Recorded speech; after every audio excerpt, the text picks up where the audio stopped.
All right. Hello, everybody, and welcome back to the best in guild Talandre NA West, the very first tournament of its kind for NA West, and they deserve it, don't they? And we are here with Little Fatty GG. LF, no, honestly, people that have been following the tournament so far are very familiar with you, but you can give yourself a shout out one more time. Yeah, man. What's going on, everybody? NA West tournament. My name is LF, Little Fatty. Yeah, hopefully we get some. Actually, no, not hopefully. We are gonna get some pretty good fights tonight. Excellent. Looking at the roster. Yeah, I'm super excited. We've seen these guilds be really competitive so far. So really excited to see what they have to bust out for us here. We certainly have an interesting map chosen for the first map of the day, which I'm very excited about. But yeah, we have 8 matches today, guys. We don't even know who's playing in the back half 4 matches for today, but we do know that by the end of the broadcast today, we will only have 4 guilds remaining in the NA West tournament, which means that next week we'll conclude with the the third place match, followed immediately by the grand finals, which is going to be super sick. So today is where boys become men. Today, we decide who deserves to get to fight for the title. Match 1 of the day. Let's take a look over at it here. It is Grin versus Boba Tea. Grin from the Oblivion server, rank 1 in their alliance with Banana Corp, Alab, which is all about you, love them to death. Backshots as well, rank 1 on their server overall. Siege wins all but 1. And then the chat PvP, the GM said, I hate my static, but also we have no idea how we made it this far. So honestly, props to him.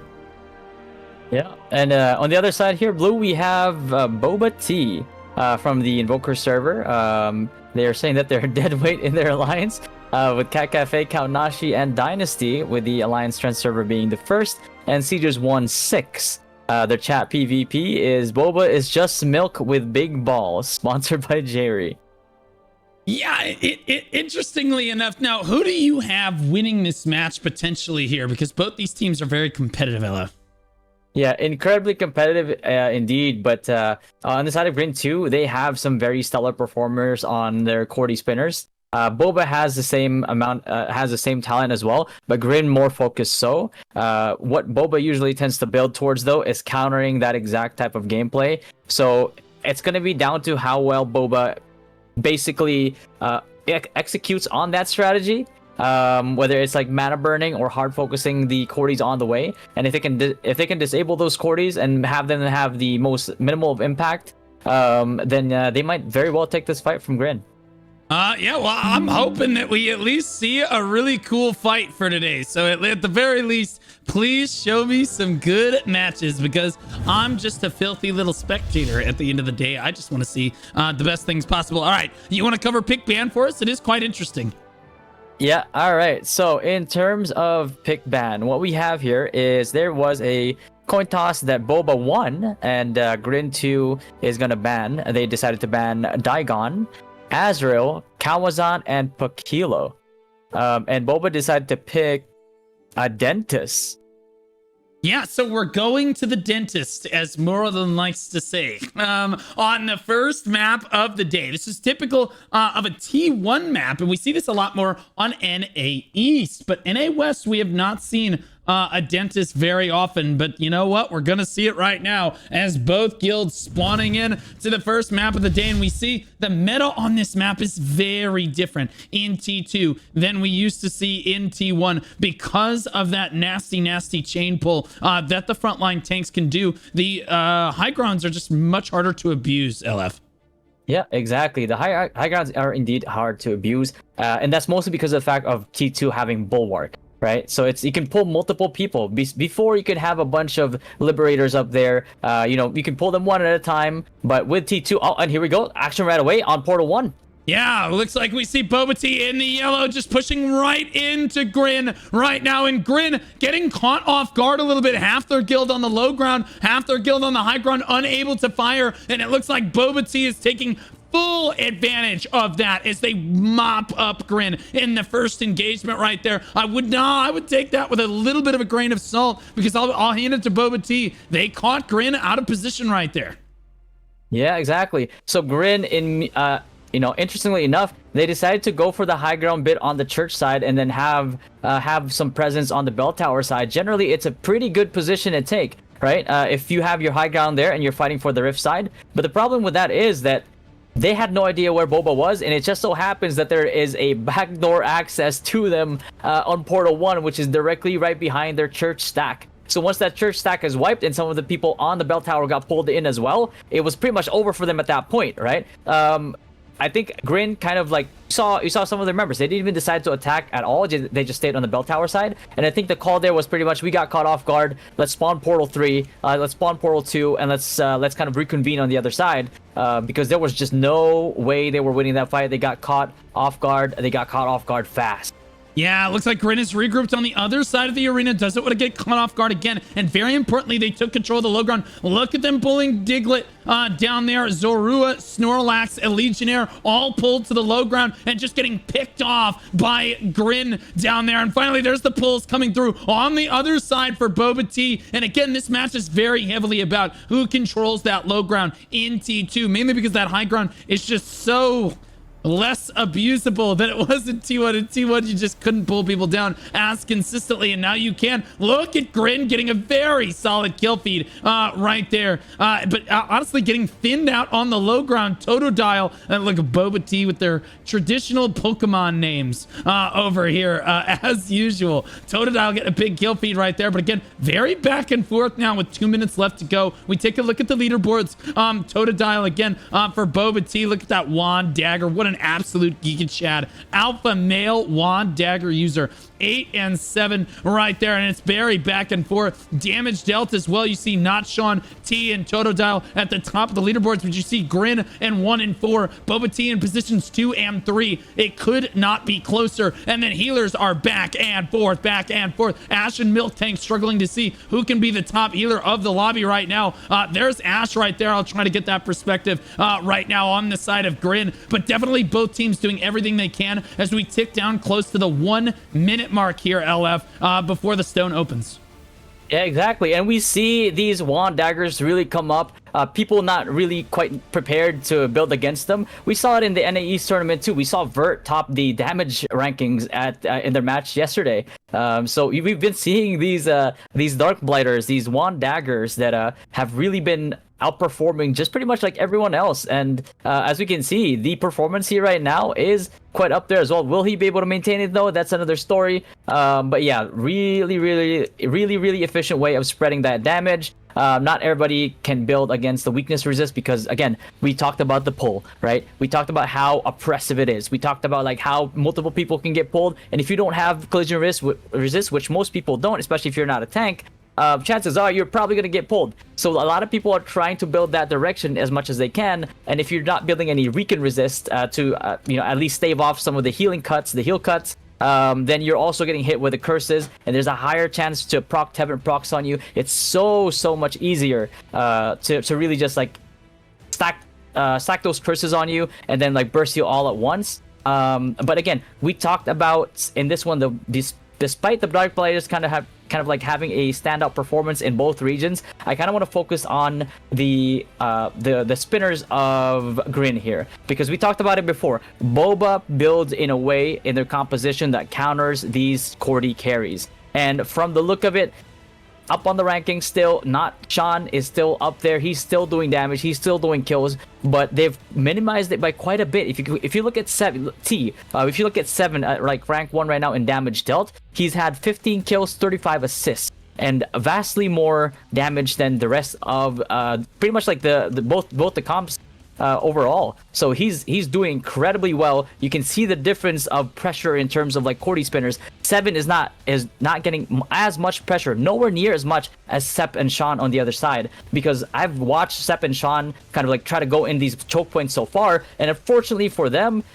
sometimes Sep couldn't even make it past the choke point, and that's not because it's his own fault or his static's fault. It's just there's just so much focus on these Cordy crossbows that you can actually see about almost like 2 parties focusing these Cordy crossbows at a time, and that's incredibly hard to deal with, especially if you and your party as a Cordy crossbow user is getting mana drained.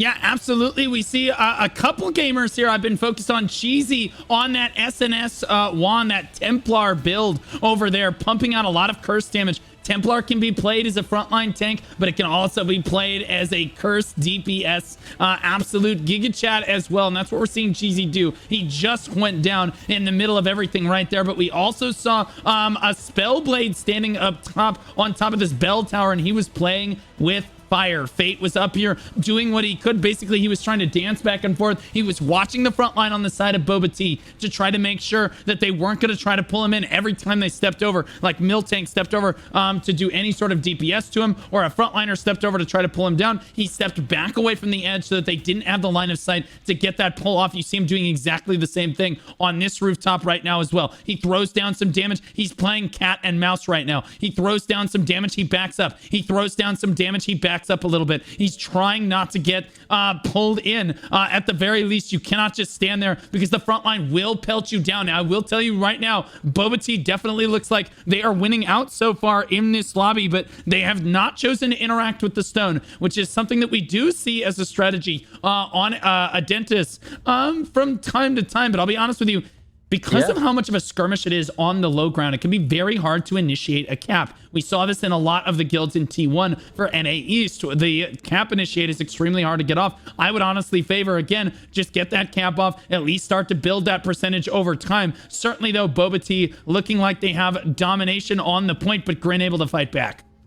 Yeah, exactly. Grin is fighting back indeed. It's just like a bit abusive here on the side of Boba. I'm looking at one of the Cordy spinners on Grin's side. Currently, Sep is ranked 30th in kills. He has been getting abused. I've been following this man as soon as he gets into the point, and I've seen him get pulled back and forth 4 or 5 times. And then right after that, as if that wasn't enough, he gets frozen as well. And obviously, nobody in this game builds petrification resistance, really, which is what freeze kind of counts as. So almost anybody you try to freeze is gonna get frozen, especially if you build a little bit more like perception on one hand, or some petrification chance on the other hand, which I doubt people do build. But if you do, it just pretty much guarantees it at that point. And I see him get frozen. I see him get bursted down as soon as it gets unfrozen, and it's just been really, really oppressive towards Sep. They're disabling him completely. Sean still able to find some semblance of impact here, but unfortunately for him, he's currently in rank 5 in kills and being topped by the other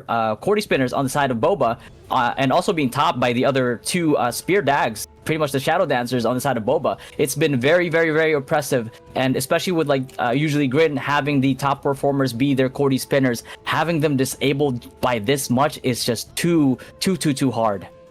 Yeah, absolutely. Your Cordies are very important in tight battles just like this. So shutting them down is a super, super big deal. We see Vulpix in the middle of everyone. We saw a lot of members of Boba Tea get really low on this side of the screen over here with me as we see Oakley coming in on the side. Again, the only healer standing on that side. NZZR over here on this Spellblade doing his best to kind of fight on the outside here. But with Oakley right behind him, he seems pretty confident and what he can do, a little bit too confident as he gets wiped off the low ground right there. But I'll be honest with you, it'll take 1 or 2 very good Cordy spins. Look at how clumped up Boba Tea is on this low ground. Just not what you want to see too much. You want to be swarming like bees. All it's going to take is 1, maybe 2 really solid Cordy spins, and that's just going to be lights out, LF. Exactly, and I think it kind of just shows you the amount of trust that Boba team members have in their own roster.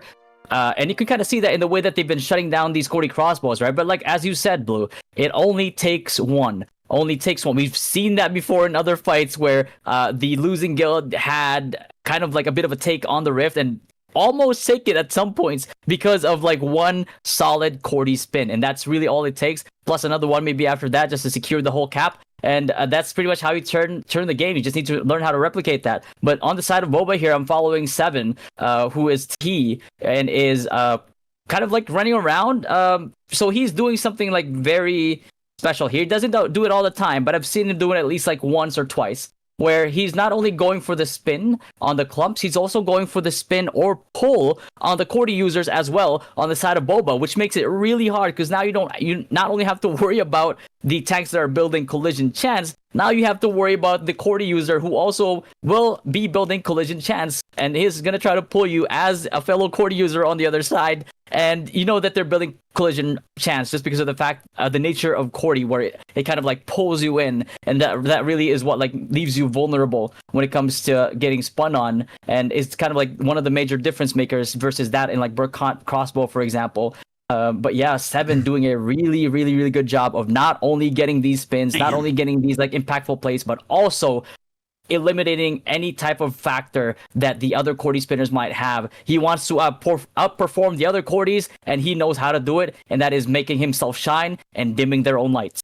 Yeah, not Sean. Just tried to step into the middle of everything there. Just was not able to get his corny spin off right there. And that's just a little bit rough. It was rocky to see. I was like, oh, maybe I can catch a good corny spin here. He stepped up. He was all buffed up and ready to go. He stepped forward, got CC'd once, got CC'd twice, got CC'd a third time, and then just went down out of nowhere right there. So you can see absolutely what LF is saying is right, man. They're just keeping these cordy spinners out of the fight. And without that AoE to really clear out this Boba Tea chunk, you're seeing, look at all of those stacks. Someone throws some AoE. Finally, Cheesy Saika gets a really big kill feed, pulled in from the high ground right there, but not before picking up 4 or 5 people from the high ground. Excellent positioning for him right there on that Spellblade, as we see yet again is why are Liberators attracted to this tree? What is it about this tree that just has Liberators are just sexually attracted to standing in this tree on repeat? You understand maybe if it's a Spellblade, but I'm not really sure about Liberators, man. Yeah, man. I mean, some people just love that wood, or maybe they just love nature in general. But yeah, they're pretty much attracted to these high ground, to these trees. I can see the appeal. Sometimes you see a tree, you want to climb it. But in this case right here, the American sniper here was on top. And he is actually getting some meaningful kills, which is at the very least what you would expect. Looks like he's top 10 in kill rankings at the moment. But the problem is, again, like we said before, right? Once you're up there, there's, even if you have 30 meters, which is chances are what you have as a Liberator, then chances are that that's probably all you can do. So you have about a limited amount of range that you can reach, and if other people play on the other side, which looks like Grin is actually doing that, you can see Grin on the other side there on the houses on top. You will not be able to reach that as a Liberator, even with the 30-meter range, which is the range cap on the game. It's just really, really hard to get to that distance. But yeah, as long as he steps on the point when it's needed, when it's crucial, by all means, range as much as you can. Yeah, absolutely.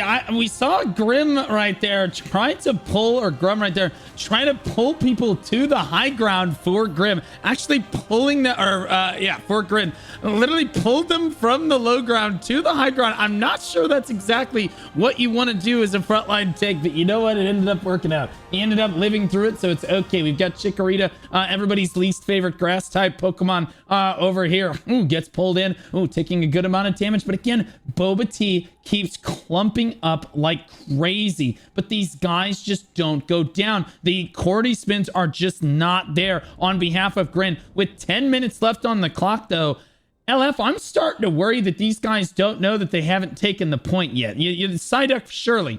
Somebody will interact. That finally we see Dig step forward here to try to interact with the point. Gets flipped off immediately. And that's exactly what I'm worried about, is getting interrupted consistently. Ash is now gonna go for the cap on the point. Looks like Grin and then maybe it's almost like they had a gentleman agreement right there, but Boba Tea does manage to get the cap off on the point. They certainly have a few more people on the point than Grin does. Grin definitely has been running behind so far in this match. So now Boba Tea gonna work their way towards capping this one right now. I think Grin might be in a lot of trouble here.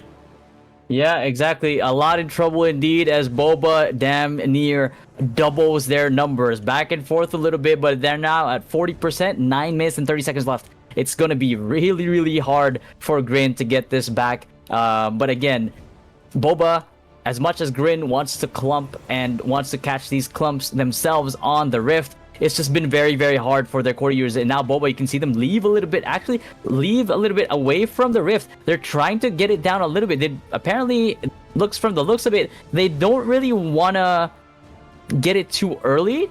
I mean, they're confident. Grin has 0 at the moment. They have 50%. They're kind of just like relaxed a little bit. They're they left the rift in such a uniform like manner that it makes me think that was absolutely a call from their shot caller to live. And this is like a strat that you'll see quite often as we go into like the latter parts of the NA West tournament, or even in the NA East or the EU tournaments, right? Where they're making these calls, they're doing the dip in and dip out, and trying to make it so they are still close to cap in a safe amount of percentage, where they're not too risky, but also in a way that's still under their control. Looks like they're starting to dip in and out again, trying to get it up again. 8 minutes left. From the looks of it.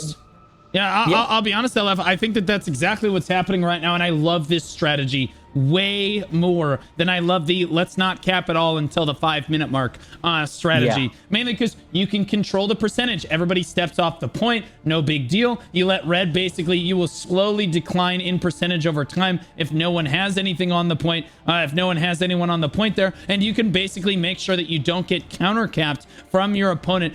This is a much stronger strategy than we see. Again, initiating that cap is so important for so many people. It does look like that now. The strategy for Boba is to try to push Grin as far away from the point as possible, and you can see they're intentionally pushing. Their percentage is falling right now.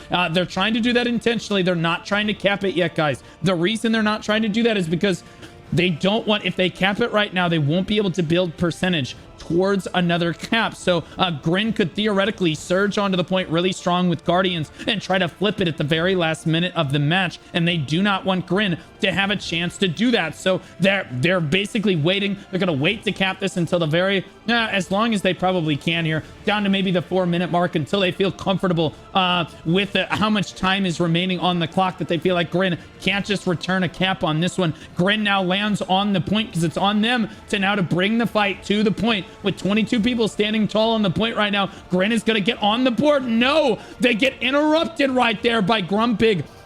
On that low ground, Crazy's going to go for it one more time. You see Grumpig's going to try to pull him, not going to get it. The CC resist finally does connect. Right there, the CC does connect through it, and now Grin really having trouble initiating their cap on the point. That would have been big for them right there. With 31 members tall on the point, Boba Tea now has to pull everyone back here to make sure that they're able to cap this on time. Exactly. So the unfortunate part about Grin here right now is they don't have a choice. If they want to get a take on this shift, they kind of have to get in there, try to get it, and try to get a take on the point so they can start capturing and get contribution on this point, right? But at the same time, it's a little rough for them because they're playing exactly into what Boba Tea wants them to do, which is get into the rift, get the percentage down a little bit, so Boba can then get back again and try to distract them while they're trying to take it. And then what happens? Boba gets the lead back in terms of percentage, in terms of contribution on the rift. And what happens then after there for Grin? Grin is still not in participation on this rift. They have contributed to basically what is Boba's plan, but at the same time, they haven't even been able to get a take on the rift. They're still not in contention for the rift take right now, and there's only 5 minutes and 20 seconds left, Blue. Now after Boba takes this is incredibly dangerous now for Grin, because before you could kind of guess where Boba goes in terms of like the rift. You know that they're going to be try to be outside for the most part, and if they are going to be on the outside, they're most likely going to be on the outer rim of this inner circle here that you see on the rift. So you know where they're going to position. It's going to be easier for you to take advantage of that, kind of like get those clumps, blow those clumps up, and maybe get an advantage here. But unfortunately now Boba has the take on the rift, which means they are no longer predictable when it comes to their positioning. If you know that they're dipping in, you know that they're inside the rift. If you know that they're dipping out, they're right outside on the outer rim, right? Easy to catch, easy to predict. Now it is now unpredictable. They can be wherever they want on this circle as long as they can deny Grin the whole time, and looks like Grin continuously getting denied. The problem here is, even though some of these tanks I know for a fact build a lot of collision resist, it's still incredibly hard for them because it's difficult to build enough raw collision resist versus somebody's collision chance if they really want to be intentional about that build. And it looks like from the side of Boba, they have indeed went that route, and that is why you're seeing an incredibly difficult time on the side of Grin when it comes to taking this rift. Because again, no matter how much they built into it, there is a direct counter waiting for them on the side of Boba Tea.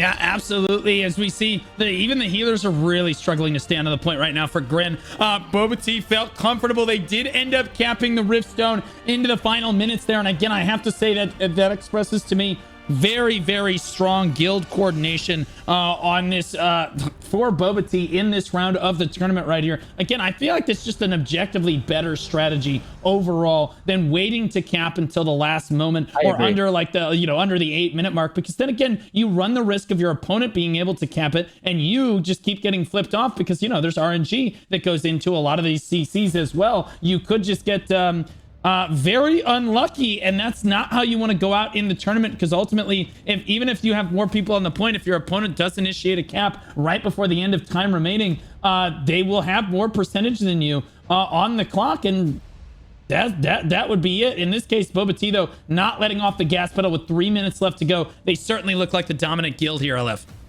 Yeah, exactly. And again, I agree with you in the part that is a way better strategy. It offers you more control, it offers you more safety, and then you don't have to worry about the RNG at the end, because you never know. If you get unlucky and you keep getting pulled off over there and over and over again, and you only have 6, 5, 4 minutes left, then it gets a little precarious, because we've seen some of these like slow takes will start from 0% all the way to 100, and sometimes it takes them 9 to 10 minutes of just like that slow take, not because like that's according to their plan, right, but that's mostly because they don't really have full control. This strategy right here that Boba's employing offers you way more control on the stone, and way more control and way more safety, way bigger of a safety net as well when it comes to getting to take on this rift as soon as you can, especially if you have some semblance of dominance on the other side, or you have some semblance of control, but still be at a point where a flip can happen at any time. And we've seen these flips happen so many times in this tournament across all the regions. I've watched every single fight in every single region, and it happens every single time. Like, you see sometimes a guild get a little too confident, a little too risky, not taking or not realizing the fact that there is some type of RNG when it comes to these things, and we've seen teams lose because of it, right? Like, we remember the versus Curse match, and we've seen the matches where it almost gets pretty close. We've seen the Banana Core versus Bloodline match, where Banana Core had that like kind of like that spark, where they got these really good spins, got to take on the rift, got it to around like maybe 40% or something, and just a few more things like that going in the way of Banana Core could spell differently for that whole match as a whole. So you don't really want to risk it. Yo, LF, my sister on the low ground here is playing a crossbow bow, which I have never seen in any tournament ever. A scout. I'll be honest with you. Yeah, like running a scout build over here. I'm curious how they're actually performing in the match overall. But definitely the first time I have ever seen. Yeah, and there it goes down there. First time I've ever seen that build right there used in the tournament setting like this. Certainly an uncommon class we don't see very often in large scale PvP. What's up? Oh, it looks like he's actually wand crossbow, which is a Fury. So crossbow surprisingly has the best synergy when it comes to mana burning people with wand, because the mana burn counts like per hit. So if you're spreading that around and you're kind of just like pelting somebody with multi hits over and over, it doesn't even matter if you don't get any damage on the Corey crossbow. If you get his mana to 0, that guy is doing 0 damage. Yeah, absolutely. Holy moly. Like, we're going to have to check it here. It is going to be Boba Tea that comes up with the victory here. Legionnaire, T, Pig, and Regirock, the top of the leaderboards for Boba Tea in this fight. Grin's not Sean coming in at 47 kills right there. Grimjow at 27. And then again, Kiaryu at 25 or 29 for Grimjow. I apologize. Damage dealt looks like T from Boba Tea. Not Sean in at number 2. Both the Cordys right there. Legionnaire in on that Spear Dagger, and then Regirock in on the Spear Dagger as well. I am genuinely curious where the crossbow wand was. Okay. So not the best game. Okay, not not the best game, but you know what? I give him credit, bro. Like I don't see that very often. Right there. Grin had 4 DCs. Tragic to see that. You can reconnect to the match if you disconnect in Throne and Liberty's War Game lobby. Little known fact. Maybe actually it's a well-known fact on that one. Damage taken. Maelstrom, Ox, Flo, and Farnese, and then Silence Rose, the top tanks of the lobby for the various teams here. 4 million damage. Wow, look how much lower the healing is after the patch. Look how much. 4 million. 4 million. Honestly, wow. NA West in shambles. Down from 120 million all the way down to 4. Oh, how the mighty have fallen. Amy, all the way back down here. Okay, 3.7 million. We finally see which healers are actually worth their salt here. Flo, oh sweet, Castapella for Grin actually coming up huge right there. And then Miltank coming in at number 5. Again, just a lot more to heal there, LF. Yeah, a lot more to heal indeed, as they were getting absolutely kind of like controlled on the Rift, which is incredibly dangerous. And you know, with these healing changes, we are seeing a lot more clear, effective healing, which is incredibly good for us in the tournament. And it's also incredibly good. I mean, it's also NA West pride in a way, right? Because like, I mean, the 120 mil healing forced the devs to be like, wait, hold on a second, this is a little too crazy, a little too crazy. So why don't we force the devs to patch healing numbers in a war game? That is something to be proud of, and that is something that like NA West can now kind of like, you know, kind of like show the other regions like, hey, we did this, right? We did this? Yeah, we did this. Yes. True. Yeah. The developers are in fact watching your war game lobbies, NA West, and they saw this. They 100% did not like Pineapple getting up to 120 million damage healed, and they fixed it within a week, which is crazy how quickly that was fixed. So W devs, to be honest with you, kind of a W patch right there. But let's take a look forward to our next match of the day. It was good fights to both Boba Tea and Grin. We will see Grin in the losers bracket, so not out of the tournament yet. Those guys are fighters. I'm counting on them in the losers bracket there. But now we're gonna look at Kaonashi versus Pineapple, and Pineapple has had such a dominant run through the tournament so far from the Invokers server. Pineapple rank 1 in their alliance with Milk, Eclipse, and Whales. Rank 1 on their server. No siege wins, interestingly enough. I don't know if they were lying or if that's just chilling. Chat BBB, only guild that didn't poach because we grow our own fruit, which is a load of poo. LF, that is a load of poo. When you are the strongest guild on your region, or one of the strongest guilds on your region, you don't have to poach. The players just come to you. I know how this works. You don't have to poach. The players will just come to you. Exactly, and that's just how it is, right? At this point, it's in every single guild, basically, which is like the top guilds right now that we're expecting to, you know, that could potentially take the tournament. They are an amalgamation of a myriad of like top guilds members, or even like lower rank guilds that had like really good statics that could come into this, and that's basically just what it is, right? So, and there's nothing absolutely wrong about that. First of all, I don't even believe in the word poaching, first of all, because like if somebody is wanting to join the other guild, they already have one foot out the door. So I don't believe in the terminology of poaching members. I believe that like if people want to stay in your guild, they will stay in your guild, and I'm saying that as somebody who has had members leave his guild for other guilds as well. It's just the natural thing that happens in these MMORPGs. On the other side of blue, we have Kaonashi on the Invoker server as well, same server as Pineapple. The interesting part about Kaonashi and Pineapple is they're kind of 1-1 in the past week when it comes to Riftstones right now. So one win each, one loss each. So this match right here is going to decide what it's going to look like when you know, when who gets to be 2-1 here, who gets to be 1-2. And Alliance Trend server is first, Sieges 1 is 1, and chat PvP is imagine losing to a C tier guild. Yeah, absolutely. It does look like that. I disagree with you, LF. I think that there absolutely is poaching. There are roaches, there are rats, and there are traitors in MMORPGs, and there absolutely is poaching between guilds, no question. Those little boys in cahoots with each other, trying to like lie to their members and spin lies. Now, I will say it is up to the leadership to make an environment that allows people to, you know, stay in the guild or want to stay in the guild. But yeah, I think there's absolutely poaching. As we look ahead to pick ban right now, it does look like Kaonashi won. They chose to pick and Pineapple banned. Pineapple chose to ban Daigon, Azrael, Leviathan, and Grand Alon. And we are going to Pacolo, interestingly enough.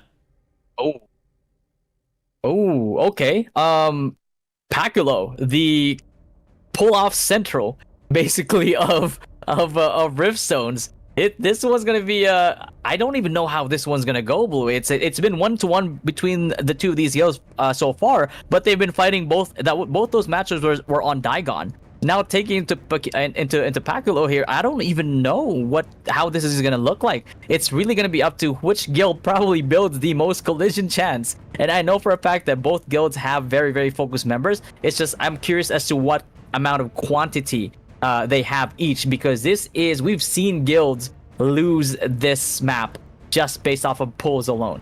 Yeah, we've seen it in the Eclipse fight. I'll be honest with you, as an uneducated NA West player here, because I'm not in the NA West community, so I can only go based on the matches that I have seen in the tournament thus far. I will tell you that Pineapple's performance has been dominant. Kaonashi, though, really promising run through their bracket as well, beating Dynasty in that last round reasonably convincingly, and that was you guys. So when they pooped on your forehead, how did that feel for you exactly? And also, do you think they have a chance against Pineapple here?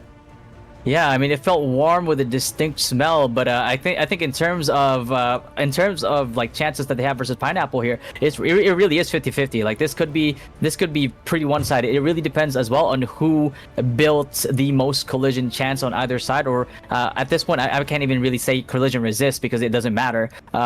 Melee evasion probably matters more than collision resist at this point. But yeah, it's gonna be whoever decides to adapt to this match. And seeing that Kaonashi decided to pick this map, I'm thinking that they came in prepared. Yeah, I'll be honest with you, I was not expecting the visualization of that. Normally when you say how did it feel when they boot on you, you're just like, oh yeah, it didn't feel very good. You gave us a vivid description. I was not prepared. I will never do that again. It does look like that Pineapple is in the yellow, as they should be. That fruit is in fact yellow, and then Kaonashi is in the red. It looks like Kaonashi on the other side, warming up, trying to posture on the high ground with Pineapple on the low ground. I fully expect Pineapple to come out on top here, but Kaonashi are fighters. Oh, look, their whole guild is now postured on the high ground. And what do you even do about this over here? If you try to take the grapple up, gets pulled down to the low ground. He's going to get blown away. First blood for Pineapple right there. Stole your waifu, that son of a gun. He did steal him indeed, that selfie. Yep. That's GG's on the side of the bird there, getting pulled out of the sky. But interesting positioning on both sides. So the thing is that Kaonashi ported into Portal 3 almost immediately and went up for this high ground. You can't help but think that this is part of their plan. And the thing is, Pineapple here on the stairs, kind of like in a self-imposed choke point here, and automatically you see Kaonashi just dive in. You see Kaonashi kind of pull people off right away, and you see Pineapple. Look at the back. Look at the back. The Pineapple squad here. Two statics from Pineapple going for the flank on the back here, getting these high grounders on the top here with their parties, eliminating them or pushing them off, and now they're going to be high.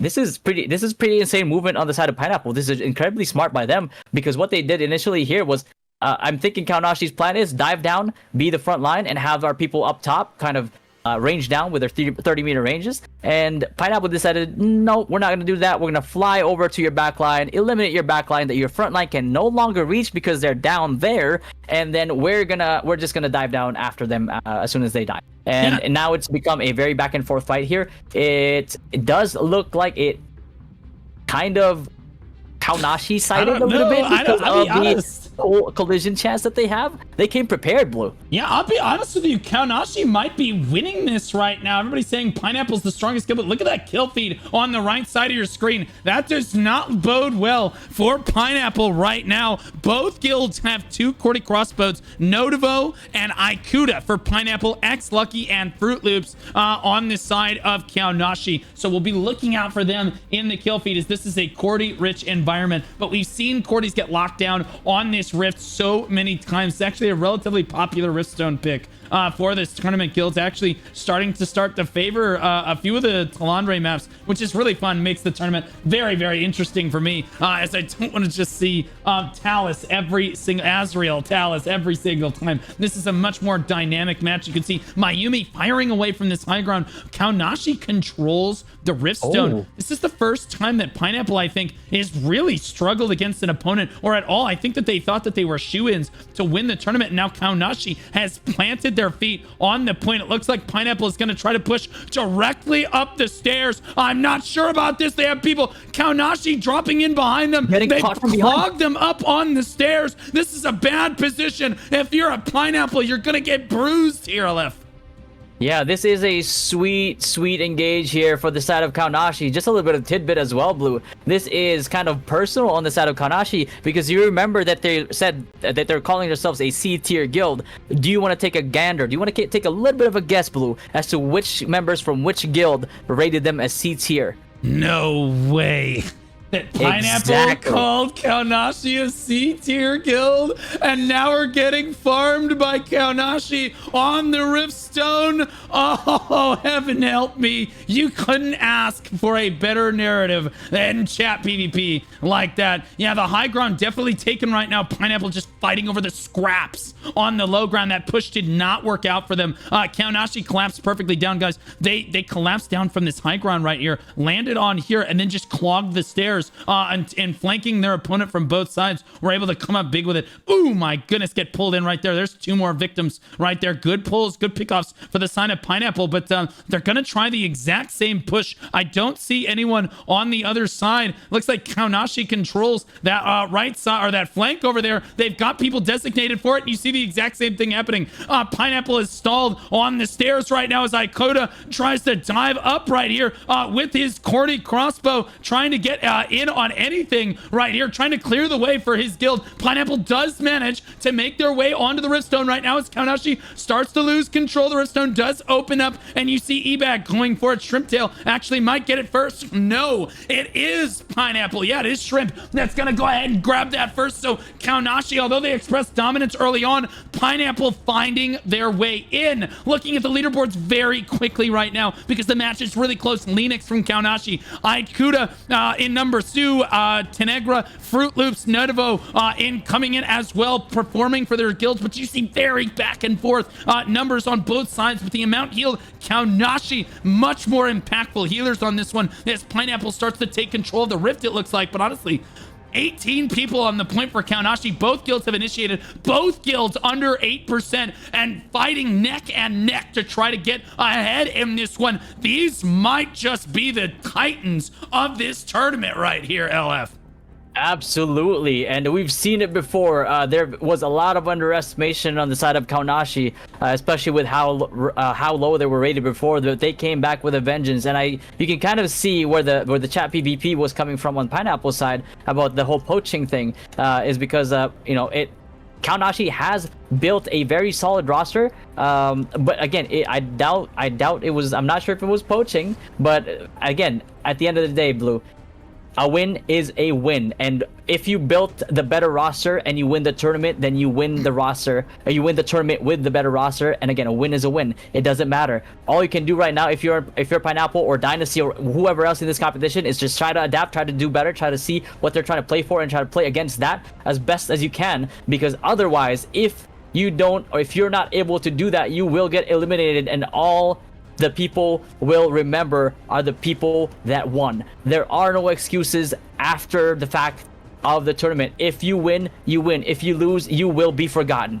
Yeah, absolutely. History is written by the winners of battles, because dead men tell no tales, as they like to say. Kaonashi wipes out Pineapple once again off the Riftstone, and every single push looks insanely close right there.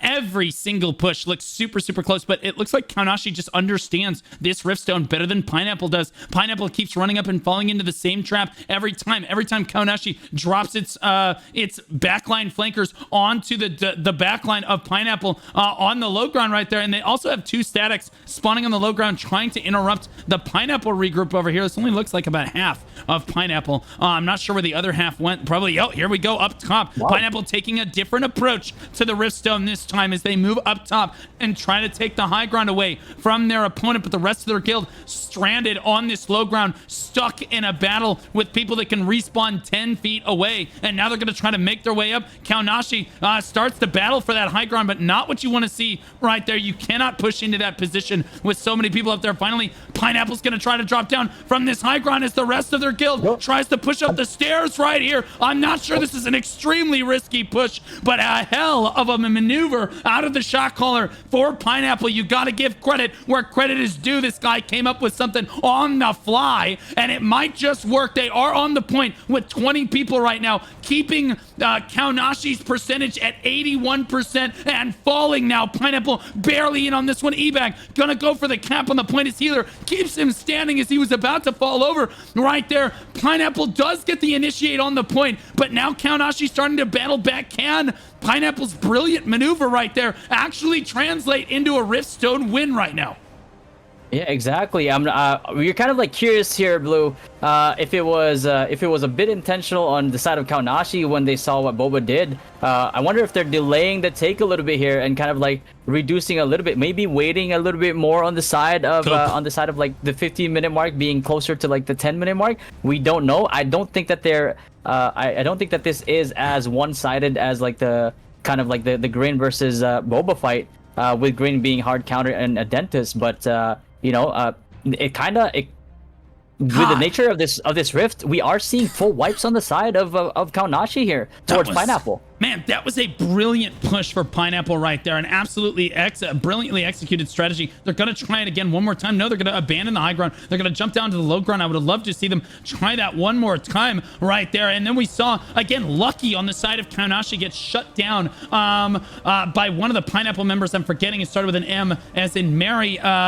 His name, I'm forgetting his name, but then he immediately got taken down. And we've seen this time and time again for Kaonashi. They're actually grouping up away from the point, and then they all fly in together to land on the point together. Thank you for the raid, Dank. Really appreciate you. We're watching 2 of the very top guilds in NA West go head to head right now. There's a lot of chat PvP lore in here as Pineapple called Kaonashi a C-tier guild many times. They had it in their chat PvP. Now they're meeting in the bracket. It's Kaonashi currently on top of this one, but barely, as Pineapple has shown some brilliant strategy. If you're just joining us here, Pineapple is struggling to regroup on this low ground. Kaonashi's flankers are doing a great job of consistently disrupting this regroup. Here's the rest of Pineapple making it around the side of the fight, trying to get up on this high ground all together right now. They're going to try for the exact same push, I think, LF. They're going to go at it from 2 different angles. Maybe they might just all go from the top this time, which honestly is a better strategy. I think it was bold last time. This is a stronger strategy, I think, to try to fly down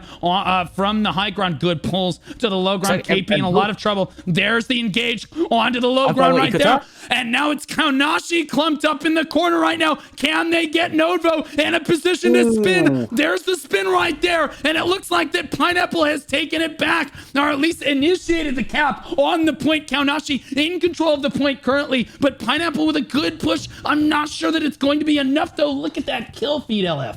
Unfortunately, Blue, I was tracking one of the spinners on the side of Pineapple here. He got decimated immediately. Not even lasting as long as 5 seconds here.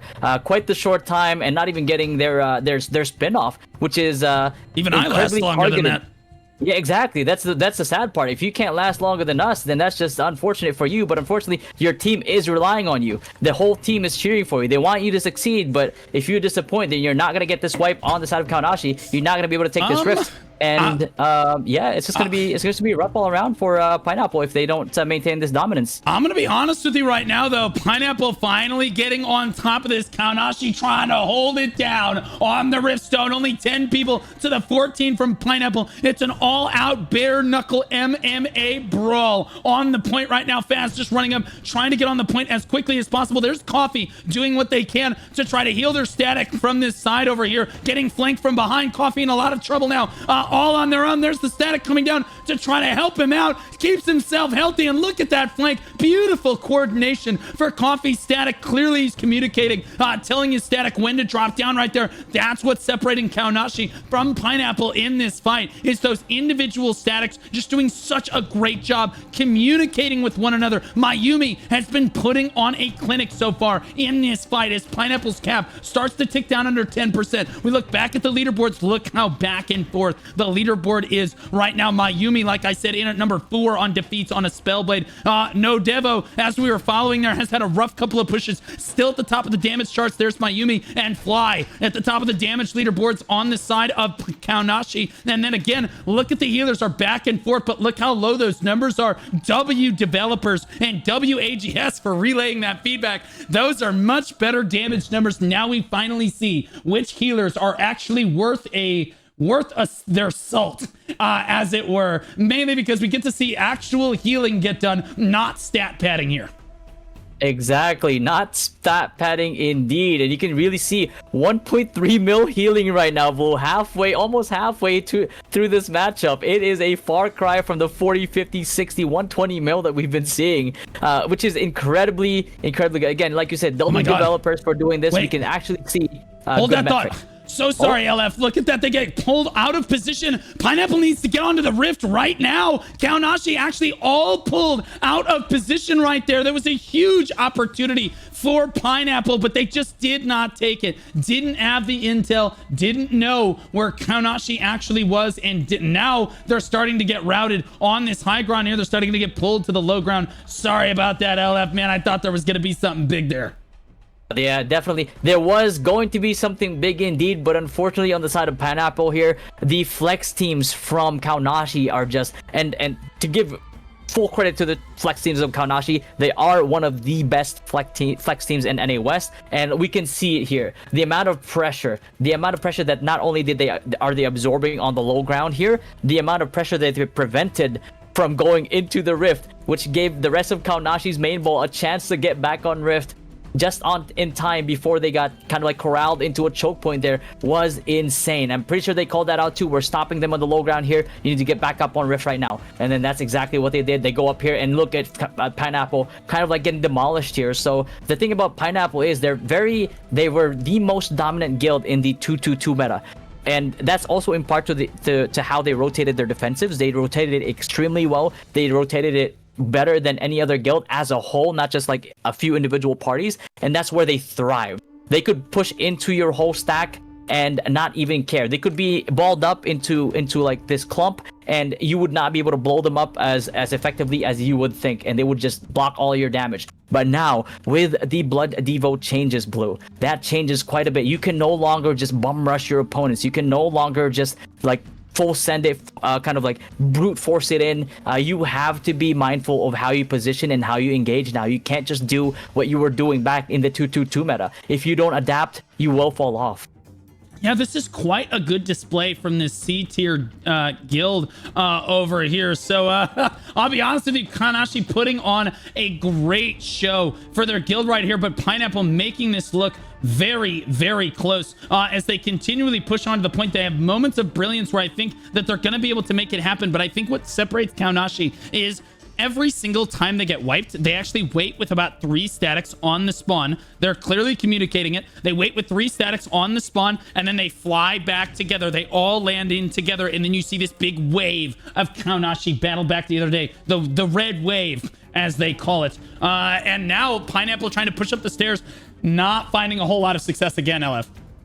Yeah, they're just getting denied. They try to get their Stone Taker team here on the Rift to try to take it, but again, it's not going to be effective because there's the majority part of your main ball is getting decimated. They're getting dove on. They no longer have the defensive rotations that they did have in the 2-2-2 meta, and they're going to get abused completely on the choke points here. You cannot bum rush this anymore because if you try to do it, you're not going to have the defensives. You're not going to have the free mitigation that you had to before when your GS user would Blood Devo you and block all the damage with a Q block. It's just not how it works anymore. You have to adapt to it, and clearly from what we're seeing so far, Blue, Kaonashi being the better, kind of like having the better adaptation here versus Kaonashi. Yeah, absolutely. It's Kaonashi just starting to assert dominance right now. I think there's panic on the side of Pineapple now, as we saw them organizing way better previously in the match, but now they're starting to lose their touch a little bit. I don't see them really rotating around right now. It looks like now they're going to try for another high ground push one more time, and I think it's really when you do one of these high ground pushes, I actually think it benefits you greatly as long as you can get your Cordies in a good position. You absolutely can make this work. Now they're going to wipe a lot of these Kaonashi members on the low ground right here. Ooh, Dream getting really low on that Crusader, but the healer saving them at the last minute right there, doing what they can to make something happen. It looks like Pineapple's just going to make the dive straight onto the point because most of Kaonashi committed to the low ground. They said, screw it, let's go for the point. Ebag going to go for it right now. Gucci on the other side waiting for him, gets pushed off the edge. Now it's just Ebag, and he gets pulled away too. Holy Kaonashi Batman. These guys just, their front line is so impressive for a C-tier guild, LF. Exactly, CT guild indeed, but I think it's just been bent a little bit from an S, and it actually is an S in C clothing. But on the side here of Pineapple, credits to Pineapple though, you see something that's not very common in the other servers or in any other guilds, actually, even in NA West, is that they have a spear dagger as their capper. And one of the reasons why is because collision resistance is actually not as effective as melee evasion in terms of kind of resisting these pulls from these tanks, right? Because you're never going to be able to build enough collision resist on their side. So victorious energy plus the dagger plus having like just that evasion build kind of gives you a lot of melee evasion or just evasion in general, so you can evade all these hits. But unfortunately on the side of Pineapple here, when there's so many hits coming your way, even if the chance to hit you is 10-15%, if there's 20 people hitting you at the same time, you're gonna get hit, you're gonna go down. Yeah, it looked like he got a little bit aggressive right there as we see most of the DPS on the side of Pineapple is starting to get wiped out. Nodevo gets pulled to the low ground again, forced to run all the way around, gets killed in the process as there's a static waiting down there to kill any Pineapple members that fall victim to that pull, and that is certainly affecting their ability to regroup right now as Kaonashi continually keeps control of the point. They won't even let Pineapple cap this now. And again, Pineapple has some brilliant plays earlier. Their shot caller clearly understands large-scale PvP on a very high level, so W him. But sadly, I think that their coordination, I was just their coordination in the final first 10 minutes or 15 minutes of the match was phenomenal. S tier. Can't ask for a better shot caller. But now into the bottom 10 minutes of the match, Kaonashi just basically rolling through Pineapple. It does not look close. And again, that's a caller diff. The caller clearly not able to get a handle on the situation, knowing exactly what to do right now as they try various different things. But you'll notice that these pushes seem a lot more cluttered than they were before. Again, at least before the caller was able to make this look close. Pineapple, I'm just going to go ahead and say it, weaker guild than Kaonashi in this particular match here, and straight up head to head you're going to lose that. But you'll notice that again, the reason Pineapple was finding those brilliant engagements was because their shot caller was positioning them in such a good way. And now again, we're not seeing that, and now you're seeing what a trickle spawn looks like. It does not look close anymore. LF, look at that kill feed. Exactly. Look at that kill feed indeed, and it is very, very much on the side of Kaonashi here. 3 minutes and 50 seconds left for Pineapple, looking a bit grim for them here. And the thing is, like, I'm looking at the usual carries, right? The usual suspects when it comes to Pineapple. People like Tanagra, for example, who was one of the most dominant dark kind of like shadow dancers in the 2-2-2 meta, getting that full glass cannon build, getting all those defensives, really effective rotations, allowing him a lot of freedom. But right now I'm looking at the kill rankings, and he is currently, from the looks of it, ranked around, let's say, rank 12 actually. No, we're not even in the top 10 before, and it kind of shows you the difference of the metas that we've been given. The 2-2-2 meta changing into how it is now with such lower TTKs compared to before, a lot less safety when it comes to before. And again, it was the same thing that happened basically on EU, right? Like with our boys in Failure, with our guys like Krix, Exka and them, where Failure ended up having to dissolve because there's just the meta that they've been so used to is all of a sudden changed, and it was just so hard for them to adapt that Failure ended up collapsing before they even had a match in the tournament, even though they were one of my favorite teams to watch.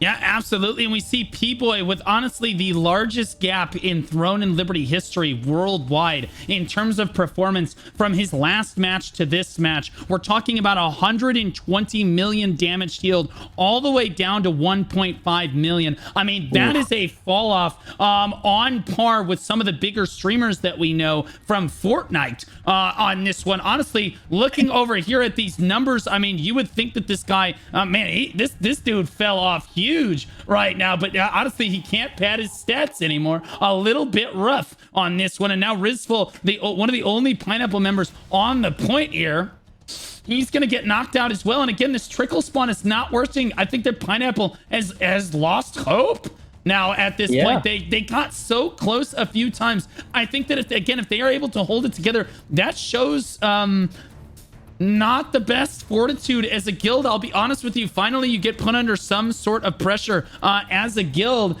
and they were able to keep it together, looked brilliant for the first half, and then just completely fell apart mentally into the back half of this fight. Minute and 36 seconds left on the clock. Almost no way they're going to be able to recover this fight at this point, I love.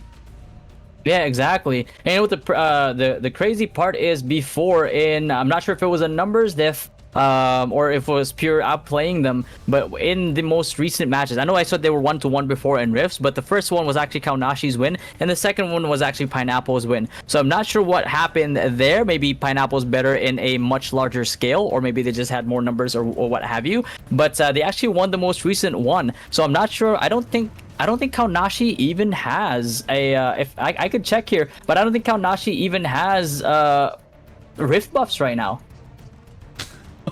Stop it. You're hurting them. Okay, does Kaonashi have Castle right now? Is the better question. They do not. It's Milk actually that owns the castle. Wait. So but Pineapple owns the castle, don't they? Milk does. Yeah, no, but okay, so Milk doesn't own it either. They're in the same alliance, but it's Oh my goodness. Imagine coming home from work early to lose to a C tier guild is a tragic thing to say at the end of time with 20 minutes left. Imagine losing. Oh my god. Imagine losing with Riftstone buff. No Riftstone and lose. Holy moly. They are letting it fly, boys. Holy moly. That is what happens when you chat PvP and cannot back it up. You have got to be careful when you start chat PvPing in any game, man. Holy moly.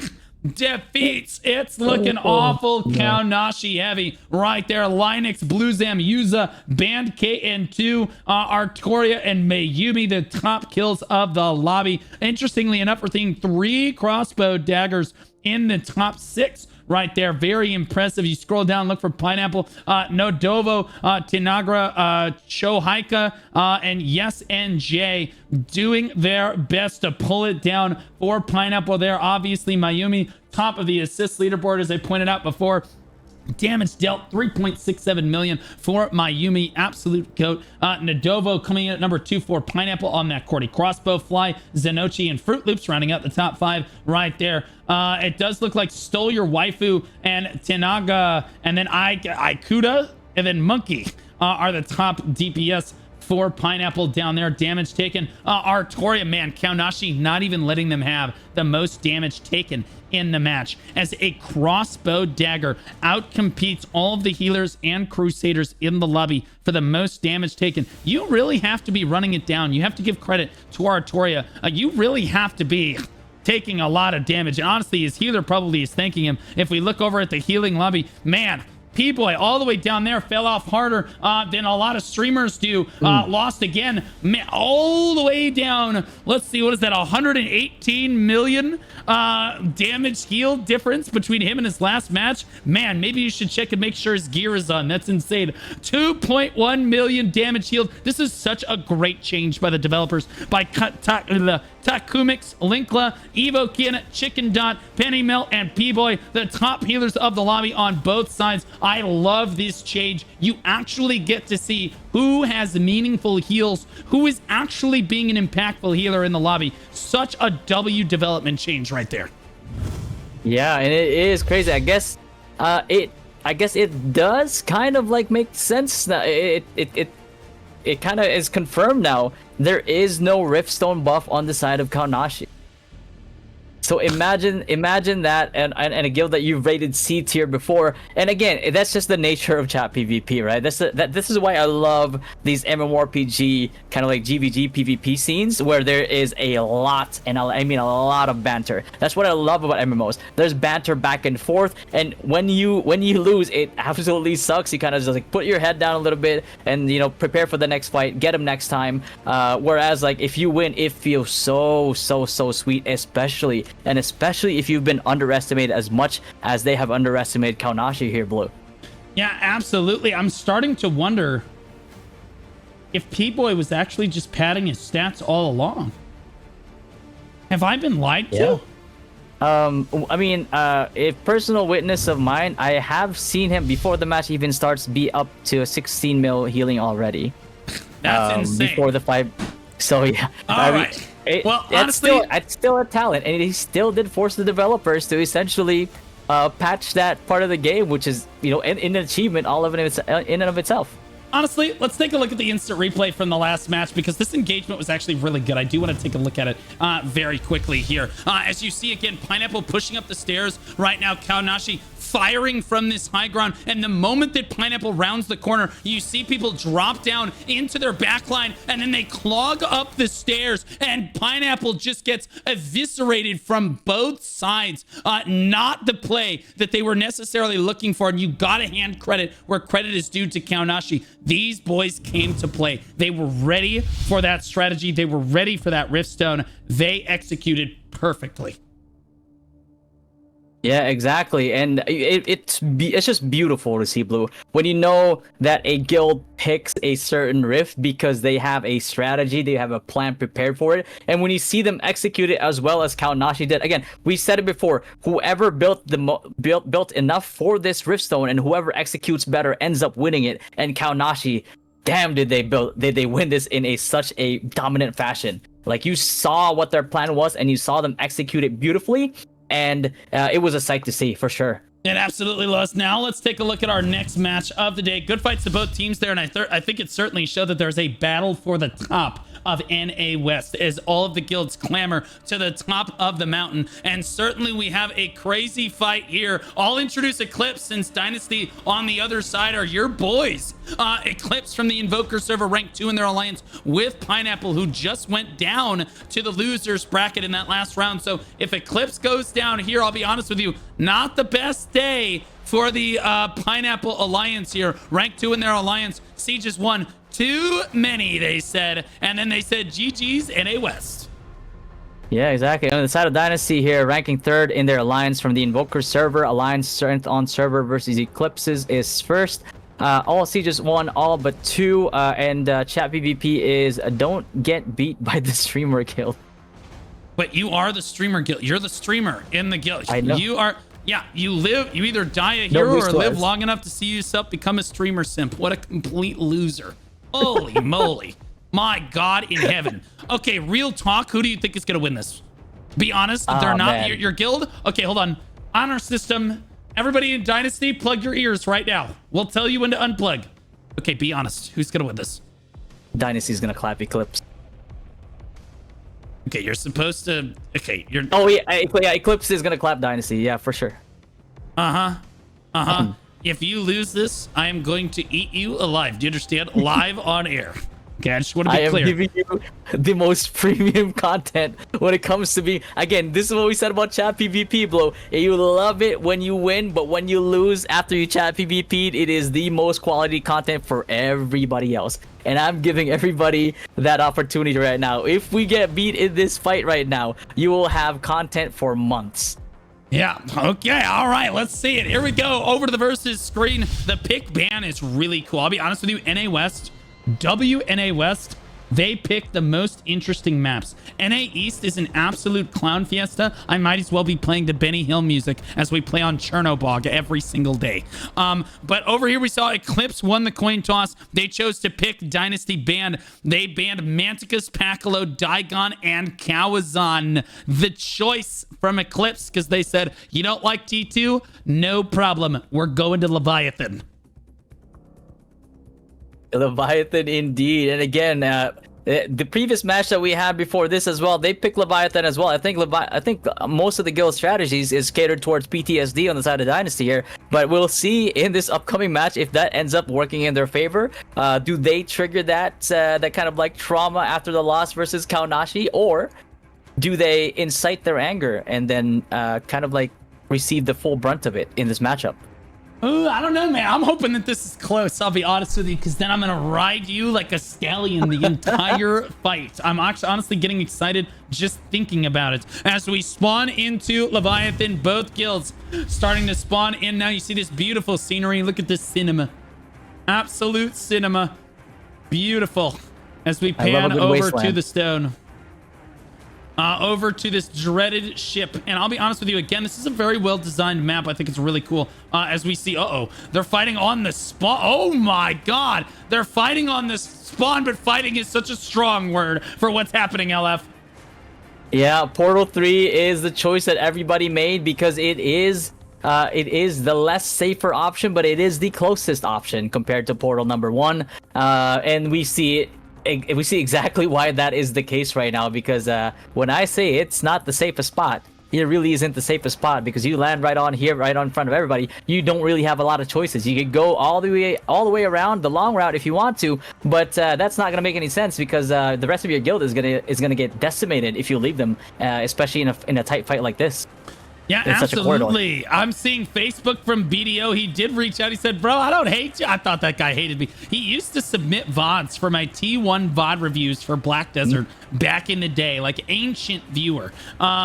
Ancient viewer from a long time of when I first started streaming. And again, so yeah, now we see him prop up again. And again, this shows you how tight-knit the MMO community actually is at the end of the day, especially the PvP MMO community. You end up playing with the same few thousand people around the world basically all the time. Here is, wow, this is a little rough. I'll be honest with you. Eclipse in the last round had to fight Pineapple and they got bulldozed, and now they're fighting Dynasty, and at this point they look like a bit of a punching bag, LF.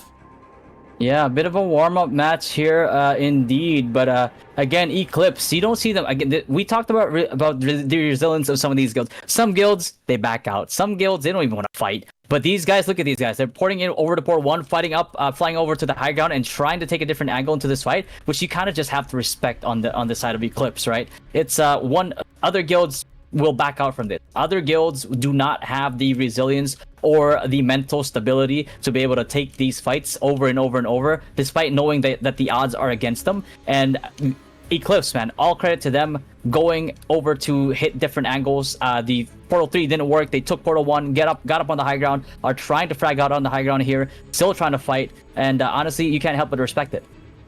Yeah, absolutely. Respect it indeed, as this effing guy right here is his name. He's at a loss for what to do right now in a Liberator. He's going to fly down and support his guild down here. It looks like he might go for a flash wave, but gets locked down by Cutie on the back line immediately right here on the Greatsword Dagger, looking for those priority targets, probably spamming that Astral Vision, looking for those targets through here. But I'll be honest with you, it is an ocean of a yellow kill feed right now. It just, Dynasty just doesn't even want them to breathe. Yeah, it looks like they're really going for the stat pad here right now, and going for these kills right off the bat. Yeah, but Eclipse trying to take different angles here right now. They went to Portal 1, they got engaged on Portal 1, but I see some of them taking Portal 3 right now. The only thing that I can probably correct with what they're doing right now is they need to wait for their parties. I see people going in with half HP. Not the best idea, especially when you don't have the rest of your party there, and especially in this current meta where the TTK is a lot lower. 50%, you die twice as fast, and we can see that right away. Typhlosion on Jackie Everlast there, wiping him off the face of the map. And yeah, you just cannot try to engage with half HP and without your party. You couldn't do that in the 2-2 meta. You can't do it now.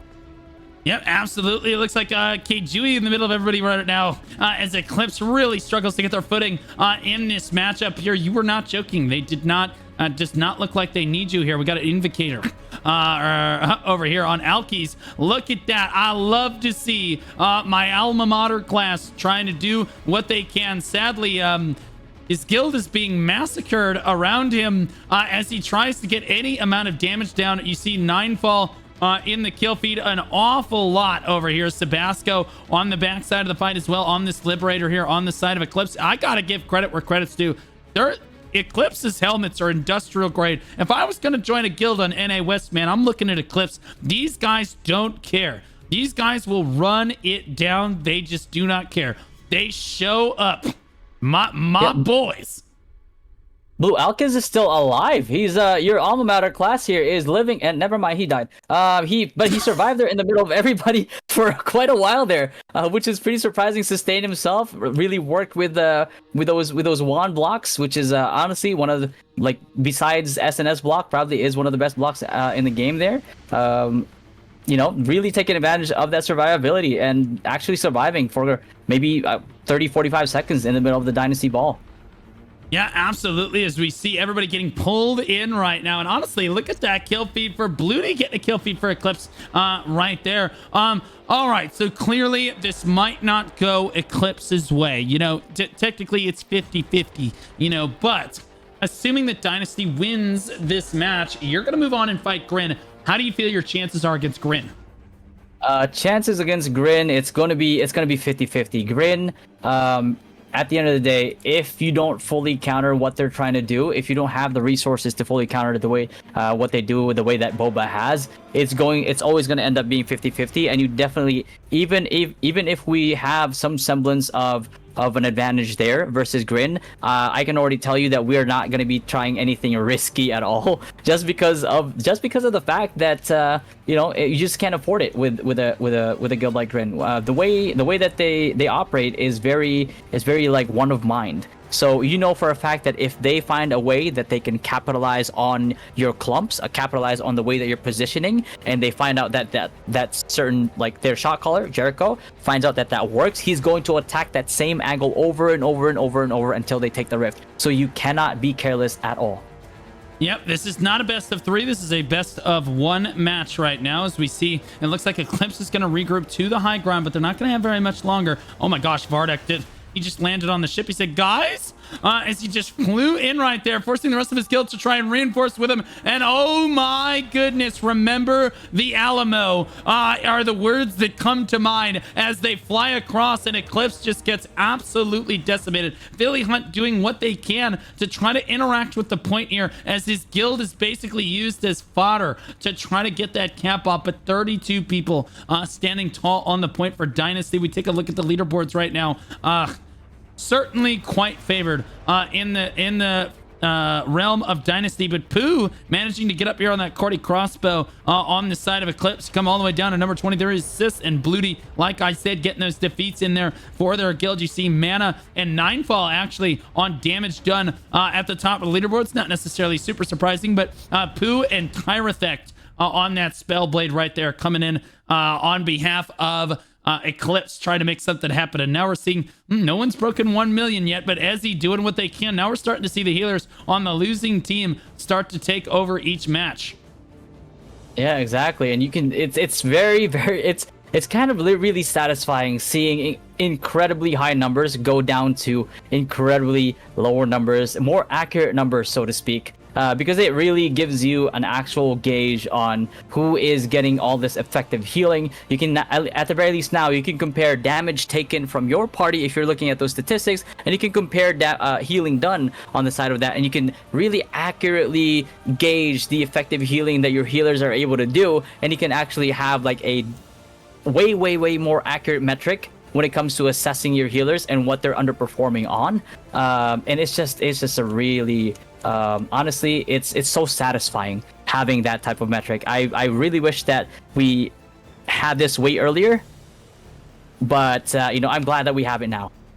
Yeah, absolutely. Man, look at this boy. Dynasty doing a great job here. I'm certainly, you guys have probably brought in a strategy to try to fight Grin here, although you didn't know you were necessarily going to fight Grin. But you guys have to be kind of ready for their team composition here. If you manage to beat Grin, you're actually moving on. You're almost in the finals of the losers bracket there. You guys are getting kind of far in this tournament. Is that what Dynasty kind of expected coming out in this tournament? Did you expect to kind of make it this far, or have you kind of exceeded expectations to this point? Yeah, kind of. We actually have been in a spot before where we thought like, hey, maybe we'll take like 6th, 7th, or 8th in this tournament, you know. But obviously we're way past that now. I know there were some people that were telling us Dynasty is not gonna make it past round 3, and here we are, round 4, and potentially going into the semifinals here with Grin. So we've definitely surpassed not only our own expectations, but we've also surpassed other people's expectations, and it's just W's from us from this point on. Yeah, it does look like that we see Eclipse trying to mount quite an impressive engagement over here on the low ground. But again, they have to, the reason I hesitate is because they have to push up this narrow stairway right here where my mouse cursor is right there. And Bikini Mihaka, or Mika. Bikini, I'm sorry, Beanie Mika. Mika. Ugh. Oh. Whatever. Benny standing here waiting on this high ground with this spell blade here. Look at that, charging that focus fireball. Anyone that comes up the stairs, it's him and everyone else on the corner right here. Triple Chinese. Oh, look at this guy. Look at this little roach. Triple Chinese waiting to jump in right now from the high ground. Going to drop down to the low ground and get those buffs as he starts to run in. Right now, there's the pull. It's going to go for the Cordy spin. There it is. Gets no kills because apparently he's a complete loser as it turns out, LF. Yeah, he definitely got on the tail end of those kills right there. There were kills there before he got there, but unfortunately, again, lower TTK, these people will just not last as long as they used to. So people have to kind of like adjust to that new meta right now, because maybe now you have to decide, hey, I might have to go in early here. Otherwise, all my other guild members will take all the kills that I'm supposed to get. No, chat. We are not talking. I don't understand it. Ever since they mentioned it in chat last time, I checked the Discord because I'm always watching the Discord. Everybody's just spamming gout on repeat, and now we've got Ninefall over here, who is again somehow always positioned as if he's RPing as a pigeon all the time. And they said Ninefall the gout. Guys, you're spelling goat wrong. I swear to God, somebody literally just spelled goat wrong, and now it is the meme of the entire tournament. Send help, LF. There's no way this was a thing before. So definitely on the side of NA West here, a lot of Filipino related jokes, gout being one of them. Before it wasn't so prevalent, Filipino but joke? Because of our diet, I'm guessing on the usual is my guess, honestly. But at this point, eat more vitamins. Yeah. You just Are you chat PvP? Normally, we just make fun of each other's mothers. We make fun of people for being overweight or being maidenless or not touching grass. That's what like normal NA East chat PvP looks like. Apparently on NA West, it's haha, you're not getting enough vitamin C, you complete loser. I bet you haven't even eaten a multivitamin today. God, imagine. What is this region? Exactly. NA West bringing a fresh perspective in the form of gout to the mmorpg community here. And, you may or may not want to hope that it catches on to the other regions. We'll see. We'll see how fast this spreads. If you see this spread to the NA East regions, what would you say, Blue? I would say that it is entirely NA West's fault. I had no part in it. I don't know where that came from. If AGS ever brought it up, I'd be like, I have no idea where that came from. Now, interestingly enough, since you put me on the spot, your guild has been spamming that you said, and I quote, you would do a hot tub stream if Dynasty won this match today. Is that true or false? You gonna deny the allegations? False. Absolutely false. Oh, look at this. Now he's backing away from it. Classic streamer, never delivering on his promises. Classic. No. Okay, so here's the thing. This has been a meme for a very long time, specifically by PLiftQ that you see there, one of the healers on Dynasty's side, where he's been wanting me to do a subathon. He's been wanting me to do all these things, with one of the goals being a hot tub stream. Yeah, that's crazy. Yeah, exactly. So I'm not quite sure what's eventually going to lead to that. Hopefully it never does. I don't think I would do well in the hot tub category. I think I do just comfortably fine in the mmorpg category, especially with TNL. In the event of a hot tub angle, I'm not sure how I'm gonna take that. If it makes Or you how feel any everybody- better, I used to shot call Siege and BDO, and it would be so aggressive. My pit stains would get insane because I sweat like a fiend when I'm shot calling. I had a viewer message me, may have been Facebook, probably not Facebook, but somebody else around Facebook's era messaged me, and they literally said, "Hey Blue, can you cut out the pit stains of your shirt and mail them to me before cleaning your shirt?" So like, honestly, the hot tub stream, not the worst thing that they could be asking for, LF. That is true. I'm surprised at this point that they haven't asked for your bathwater. But on the side of Eclipse That here would now, be I'm better. on the yeah. I'll be honest with you, that would be better. I don't have to ruin a perfectly good shirt. Yeah, and now I'm getting asked for gout ankle cam next stream. I'm insane. not quite sure. That would be. I'm pretty sure that would be against TOS. I'm not entirely sure. No, it's feet. It's feet. No sniffa emotes for the feet. There's some people out there with disabilities that really like feet. And honestly, there's help available if you are attracted to feet. That is not a normal thing. You can seek help. But ankles, what are you gonna do? I guess at the end of the day. Yeah, exactly. And I'm getting highlighted here a lot because the ankle cam. Ask his opinions on scholars. Scholars, like BDO scholars. Yes. Asking my opinion on Scholar?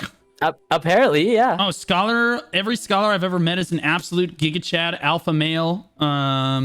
Happiest people you've ever met in your entire life. Typically, they're just happy they're happiest when they see other Scholars because it's such a rare class in the game that they're like, oh my god, you too? Holy moly! Which is in contrast to Dark Knights. When they see other Dark Knights, they try to physically harm one another. It's because they all hate each other. They don't want anyone else to play their class. Scholars are like, oh my god, another one. That's so amazing. You love the me tooing. Oh my god, Slay Queen. Every time. It's literally insane. I love them to death, though. All really smart Giga Chad alphas. Exactly. So another unicorn, basically another unicorn fighting. Like I thought I was the only one left. You see another one. Like yes, now we can multiply. Exactly. Wait. Yeah, exactly. Wait. Pause. It does look like that Eclipse is doing their best to try to get on the stone here, guys. 8 minutes left on the clock, doing what they can, but Dynasty, I think, putting on a bit of a clinic here as they move back and forth, trying to milk what they can out of LF. LF, what will you do for everybody if you do win the next match against Grin? Congratulate them at the very least. I'm pretty sure the Your guild expectation demands compensation for performing so well and listening to your calls. Yeah, we're gonna need something out of you. We're gonna need something out of you. All right. So so speaking of which here, since we were on the topic of earlier, I was watching your stream early on with the reveal that you had. If you haven't watched it yet, the Blues review on Chrono is now out on YouTube. What if they win the next match? If they win the next match, or the next two matches, I will hold a subathon on Chrono beta, and one of the goals will be a hot stream. Chill for a sec. Hold on. Before everybody gets excited, before everybody gets excited about that, number one, you can't do that because I need you to shoutcast the finals for NA West, you complete moron. Wait a minute. When are you going to start it? Actually, no. NA West. NA West happens on Thursday. We're in business. Wait, whoa. NA West Grand Finals happen on Thursday. Yes. Okay, so he's promising a hot tub stream. Okay, so I'm going to send Lucy, our tournament director, into Grin's DMs right now. We're going to talk about how we can set up throwing that match so that Dynasty can move on there. We'll see how much we have to PayPal them to make this happen right now. Triple Chinese watching from the high ground right now. You didn't say that we had to play by the rules.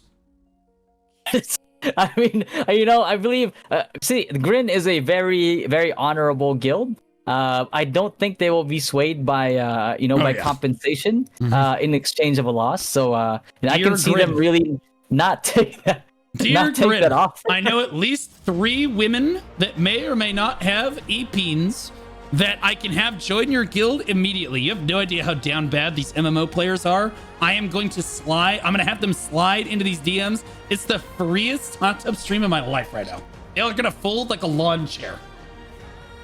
If Grin does take that offer, I'm gonna need Jericho in that hot tub with me, which is their shot call. Okay, sounds good. Oh, Ninefall, ooh, getting a little bit low right there. Finally on the low ground, battling with his guild. 5 minutes left on the clock. So, Dynasty wins this match, presumably, and then they win their next match against Grin. We're getting that hot tub stream. You're all welcome, by the way. Fat Girl on this healer here. We're going to see how much healing Fat Girl can actually get done. You'll notice no one is actually standing around Fat Girl because hippos can be one of the most dangerous animals on the entire planet when angered, LF. Exactly. Incredibly aggressive and incredible bite force. Definitely don't want anything in that mouth because that mouth can do a lot of things.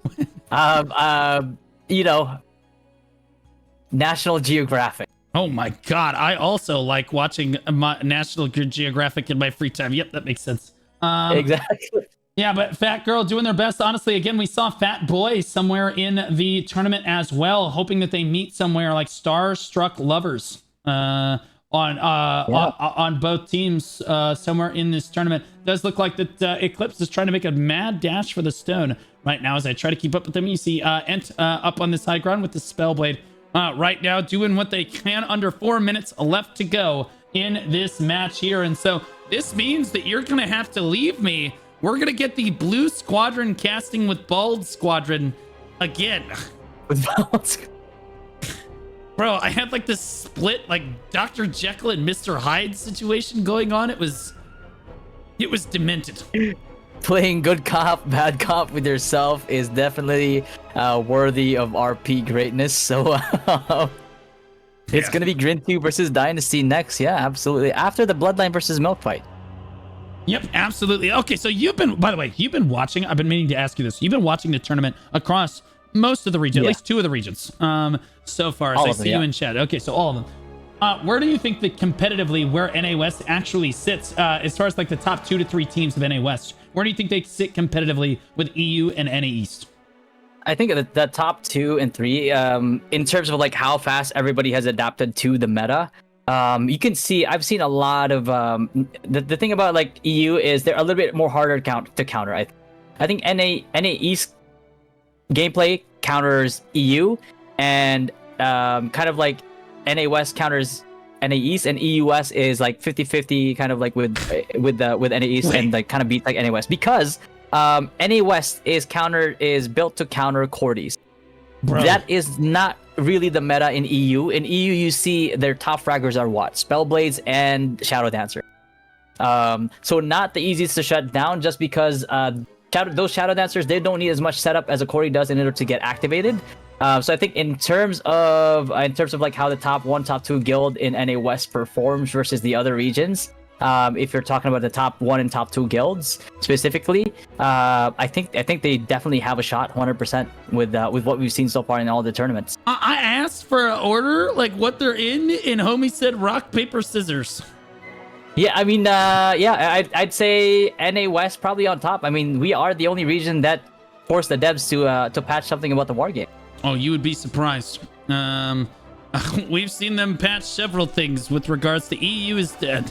EU sometimes has throne derangement syndrome. Those guys, it's the most active toxic channel I've ever seen in my entire life. When these guys get a whiff of some sort of chat PvP or something, they just run away with it. And that's why, again, the meta adapts very quickly in EU. It's because like you're complete dog water if you're not playing exactly what the meta game is telling you.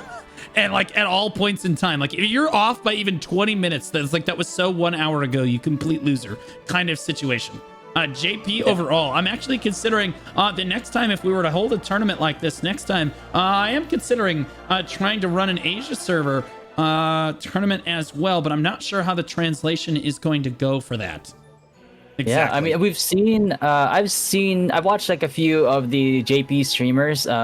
It's actually pretty surprising the amount of like, despite the difference in language, despite like some of them not really speaking full English, the amount of communication they have sometimes, from what I've seen, surpasses in terms of how they cooperate and how fast they react to each other's calls. Sometimes does surpass the other regions.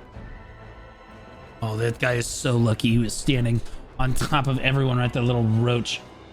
That was the fat girl? You know, honestly, fat girl so wide standing in this choke, no red health bars could even get behind them. Absolutely crazy. You see them every time fat girl steps forward, everyone else just gets suffocated and their health runs out. That's literally insane how that works. Yeah, might be the reason for the dominance here in terms of Okay, dominant. Okay, dominance is a crazy word for it. Waffle. I'm calling him Wolf. I think that's what he wants to be named. 97 kills in that lobby from Cat Cafe on the side of Dynasty. Typhlosion, Giyu, and Pooh also from Dynasty. It does look like that Eclipse coming in, Pooh, Jackson, Jackie Everlast, and Sis coming in as the top DPS of the on their team right there. Sis, pretty typical right there. 4.6 million damage done for Mana. Wolf, 9 ball. Look at him moving up the leaderboards. What a goofball. That Pat statting son of a gun, him learning how to play with the team. Love it. 9-fall, most improved player in A West over the course of the tournament so far. Bini, Mikaha, Gaio as well, and Core rounding out the top 6 or so. Fear, Pooh, Triple Chinese, and Arialis down here. Most of them for Eclipse there. Damage taken. Vinster, Noodles, Hugs, Sonal, the top tanks of the lobby. And amount healed 2.7 million for Ezzy, Noctis at 2.4, 2 million for Noodles, and Dr. Simi at 1.9 million right there. And honestly, I almost didn't see her, but she's all the way down. Fat girl at 1.6 down there, doing their best. Yeah, exactly. And you know, I mean, this matchup was kind of like, again, you have to respect it. We've seen so many teams collapse. We've seen so many teams fumble and not even get to their matches, right? Like, we know of the legendary Obsidian, you know, who didn't even make their first match, kind of just like entered themselves into the tournament to solidify their reputation as PvP dodgers. And then in the meanwhile, on the other side of that court, you see Eclipse, who just keeps going over and over, back and forth, kind of like really getting those rotations and getting those different angles in that you're trying to hit. You know, going into the high ground, for example, which is just like insane on their end. You know, when it comes to their you know, their pushes and the resilience of their guild overall, and you just have to respect it. Yeah, that's absolutely what a real PvP guild should be. Yeah, absolutely. I completely agree. Fandiggy in the chat says, what are your thoughts on Plift1Q? I'm his #1 fan. Yeah, I have no idea who that is because they didn't have an impact on the last match. Anyways, moving on. Good fights to both guilds right there. We're going to see Bloodline versus Milk in this next one. This should be a very close match here. Bloodline from the Moonstone server, rank 1 in their alliance with Breezeline. It looks like Full Contact and No Omens, who are all out of the tournament at this point. Rank 3 on their server. No Siege wins. Stizzy Smacker is a certain type of livestock. I'm sure they mean very gently a horse. Yeah, of course. Absolute stallion, that Stizzy guy. But on the side of Milk Blue, which is seems to be the favored team in this matchup right now from the Invoker server, third in their alliance, which I think, based on the results that we've seen here, they're kind of like more on the second strongest in their alliance. With their alliance strength being the first on the server, according to them. Sieges 1-0, not quite. They definitely have won some sieges. Chat PvP, Fruit Smoothie Alliance 2-0, Boba Alliance, Invoker Siege. PS, we get first inter-server siege. Tongue out emoji. Yeah, they but they lost their last match. They beat them, but then they lost. They beat them in the siege and then lost in the match. So who do you give this actually to? Because this is going to be really close. I've seen some very promising movement out of the Bloodline guild. I've seen their shot caller do some great things. They move they move around. They try different things. Milk has had a bit of a tougher run through the tournament so far, but also looks really strong. Exactly, and I think it's like we've seen Bloodline have incredibly good rotations and incredibly good recoveries in their past matches as well. Banana Court definitely not something to be sneezed at. They were a pretty competent guild, and we've seen that in their previous performances as well. And yeah, I think Bloodline here might pull something out. And remember, this is I believe this is the guild that Dodo 8 is in. All right. It looks like the lobby is just about ready to go, so we are gonna move on over. That's the first time I've ever seen anybody in my chat get timed out for telling someone that they have gingivitis. Interestingly enough, but Milk versus Bloodline. Bloodline won the coin toss, chose to pick Milk banned. They banned Kawazan, Grand Alon, Adentis, and Manticus, and the fun is over. LF. The fun time is over. We're going back to Azrael. The stakes are too high, Blue. The stakes are too high for both of these teams. The one that loses gets eliminated from the tournament permanently. I guess, yeah, Bloodline on their side here wants to play it safe, wants to play a comfort pick, and just kind of wants that even playing field. Not really going for like the Pakalo kind of Riftstone where you have specific strats for it. Yep, really playing it safe on the side of Bloodline here. They want to have a fair shot at winning this tournament. Yes, they winning do. Against, Milk.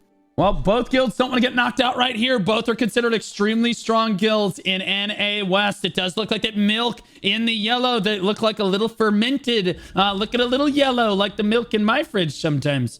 Over here, running over to the stone. Bloodline, of course, in their characteristic red. And it does look like they spawned up at Portal 3, which we don't see very often, but is fine once you're spawning off the gut here. And Milk taking space in the ground closest to the rift, getting the better tempo out of the other guilds here, and kind of just like waiting on the fly down from the side of Bloodline. Hopefully Bloodline doesn't go for the Alamo play here. Otherwise, it's gonna be really rough for them. Or hopefully they don't go down on this stair choke point rather, and get decimated on the way down, because looks like Milk is raring to go. They're quite ready, and as soon as Bloodline even has a bit of a misstep here, you're gonna see engages from these GS users immediately. And the fly down coming here from Bloodline. Bloodline flying down right now, going on the left side and on the right side here, getting really good angles. Looks like they are going for the wraparound. Incredibly good choice on the side of Bloodline here. Again, rotations on the Bloodline side, really well done. Incredibly and executed really well. But unfortunately for them here, a lot of their members getting pulled into the center mass of Milk, and they are getting spun on. They're getting curse bombed, and you can see immediately kills on the side of the two curse bombers from the side of Milk. And Bloodline, despite the really good engage, the really good wraparound here, just gets kind of like decimated by the side of Milk, and now they have to wait for the run back. Yeah, I'm impressed to see an engagement like that, but I'll be honest with you, I'm less impressed with Milk for not trying to counter it. Normally, when you see people come down to the courtyard right there, you want to meet them at the stairs, and you get a much better engagement. You don't allow them to wrap like that. Bloodline got everything they could possibly have wanted out of that fight right there, as they wrapped all the way around. They got onto the back line, and then no one on Milk died, and then they just got all pulled in and absolutely dumpstered there. Haploid coming up big right there as a frontliner for his team right now, but every engage seems to be going Milk's way so far, as I think that Bloodline is struggling to understand how to play the stone correctly. Again, spawning at Portal 3 initially like that is not a strategy we've seen since T1, really, mainly because, again, you have to run down from the high ground. Normally, we see guilds spawn at Portal 1 and Portal 2. They're spawning on each other. Maybe they were trying to avoid that entirely. Either way, they got the engage that they wanted, so it ended up working out for them, and they still couldn't come up with the win, which is not a bad or not a good sign on the side of Bloodline. Yeah, exactly. Not at all. And the thing is, like with Bloodline here, you have to remember, Bloodline picked this map. Me personally, and again, this might just be my own opinion, but if I pick Azrael, if I pick a map like this, I'm not spawning on Portal 3. The moment that I lock in Azrael as one of the maps that we're going to get into this fight, I will immediately tell my guild, you either spawn Portal 1 or we either spawn Portal 2 here, and we pick one. Once we pick that portal, we all spawn in that portal immediately and then take ground on the rift itself. But instead of getting that advantage, Bloodline instead gave it up to Milk here. They do both have both have Cordies here, so it's not even like it's a bit of a mismatch when it comes to like a full-on engage out in the open. So I'm not quite sure why Bloodline gave up that advantage. Yeah, I'll be honest with you, not looking very good for Bloodline here, but to their credit, Enigma New Moon I've been watching, keeping an eye on this guy. He's literally been sitting up here on this high ground. Milk's frontline not doing a super great job of pulling these casters down. Finally gets pulled down after over a minute, then gets immediately blown up. That's what you want to see, but normally you want to see that heads up play much sooner. Bloodline starting to push toward the stone, and with 30 seconds left to go on the clock, we take a look at the leaderboards here. It's very Milk favored. Door and Kenpachi trying to come in for Bloodline right here, up big for their guild. Shinobi and Pita Bread on top of the assist right there. Damage dealt Angsters, Zanral, but again, Bloodline keeping up in damage dealt though. And it does look like the amount heal is Rusted Hulk, OG, and Egg-Sided right now. So both guilds trying to hold it down. Bloodline does force the fight over to the Riftstone as Milk tries to posture here. 5 seconds to go before it opens up. Yeah, exactly. And I see some of the Cordy spinners here on the side of Bloodline trying to go in for a play. I see Kenpachi. Unfortunately, he goes down immediately. And now I'm looking for Fatboy. I'm looking for these like big plays that are on the side of the Cordys here, especially since Bloodline looking like they're getting better tempo on this Rift. And they're going to, as you can see, they're going for the take here. They have a take on it right now, whereas Milk does not have it. 27 on Bloodline, 22 on Milk. A bit of a misstep here on Milk's side. Definitely not one of those intentional ones that we've gotten used to since the beginning of this day of the tournament. But yeah, Bloodline just getting the better tempo on the Rift side here, getting that take initially, and now they're fighting for dominance on the Rift itself. They have a bit of an advantage here, really back and forth on their side. Milk pulling forward a little bit more than Bloodline themselves here, but Bloodline they have a lot of members right now camping, a lot of people by the stairs outside of the take zone. They need to start posturing here. They need to have a repeat of the way that they took the tempo versus Milk on the side of the Rift and have a wipe on them again, because Milk right now almost back and forth double here on the take. 34% on the side of Milk, 14% on the side of Bloodline. They had an advantage before and they're starting to lose it slowly. They need to take their time a little bit here, kind of like get a tiny bit of a regroup in terms of like parties, not going in here with half HP, with low HP, and then again catching Milk off guard. Since the spawn is so close, that means that if you time it just enough, when a majority of their skills are on cooldown, you have a window. That window does not last very long, but it does last long enough at least for you to be able to take these fights. Yeah, it absolutely does. And look at this now. Milk battling back the other way. And I'll be honest with you, Bloodline showing a fair amount of resiliency. It's not going to be a completely one-sided fight here, as again, they were the first ones on the board, but they do get knocked off right now as 76% and climbing on the side of Milk. They just seem to have a little bit stronger players. And again, Milk, their front line is definitely not performing as well as maybe they could, because they don't have the heads up decision making to really pull down those people off those high grounds very quickly. They're also not collapsing down where they could in the courtyard there. So again, a little bit off kilter here, maybe a little bit nervous about getting knocked out of the tournament overall. And we're seeing that Bloodline just pouring onto the point right now, finally managing to get 37 people on the point. Oh my goodness, 37 people on the point. What is going on? Is it because, oh no, not again. Milk is spawning from point 3. And you'll notice that's the difference. Nobody tell Milk. No one tells Milk that they need to spawn on the low ground, because then I get proven right. Look at the difference between these two guilds. Bloodline was losing this when they were all spawning low ground. Now, suddenly, they're losing this badly to Bloodline. Bloodline absolutely winning right now on the point. 36/12. Look at that percentage skyrocket. Milk doesn't know what to do, and this is exactly what I was saying before.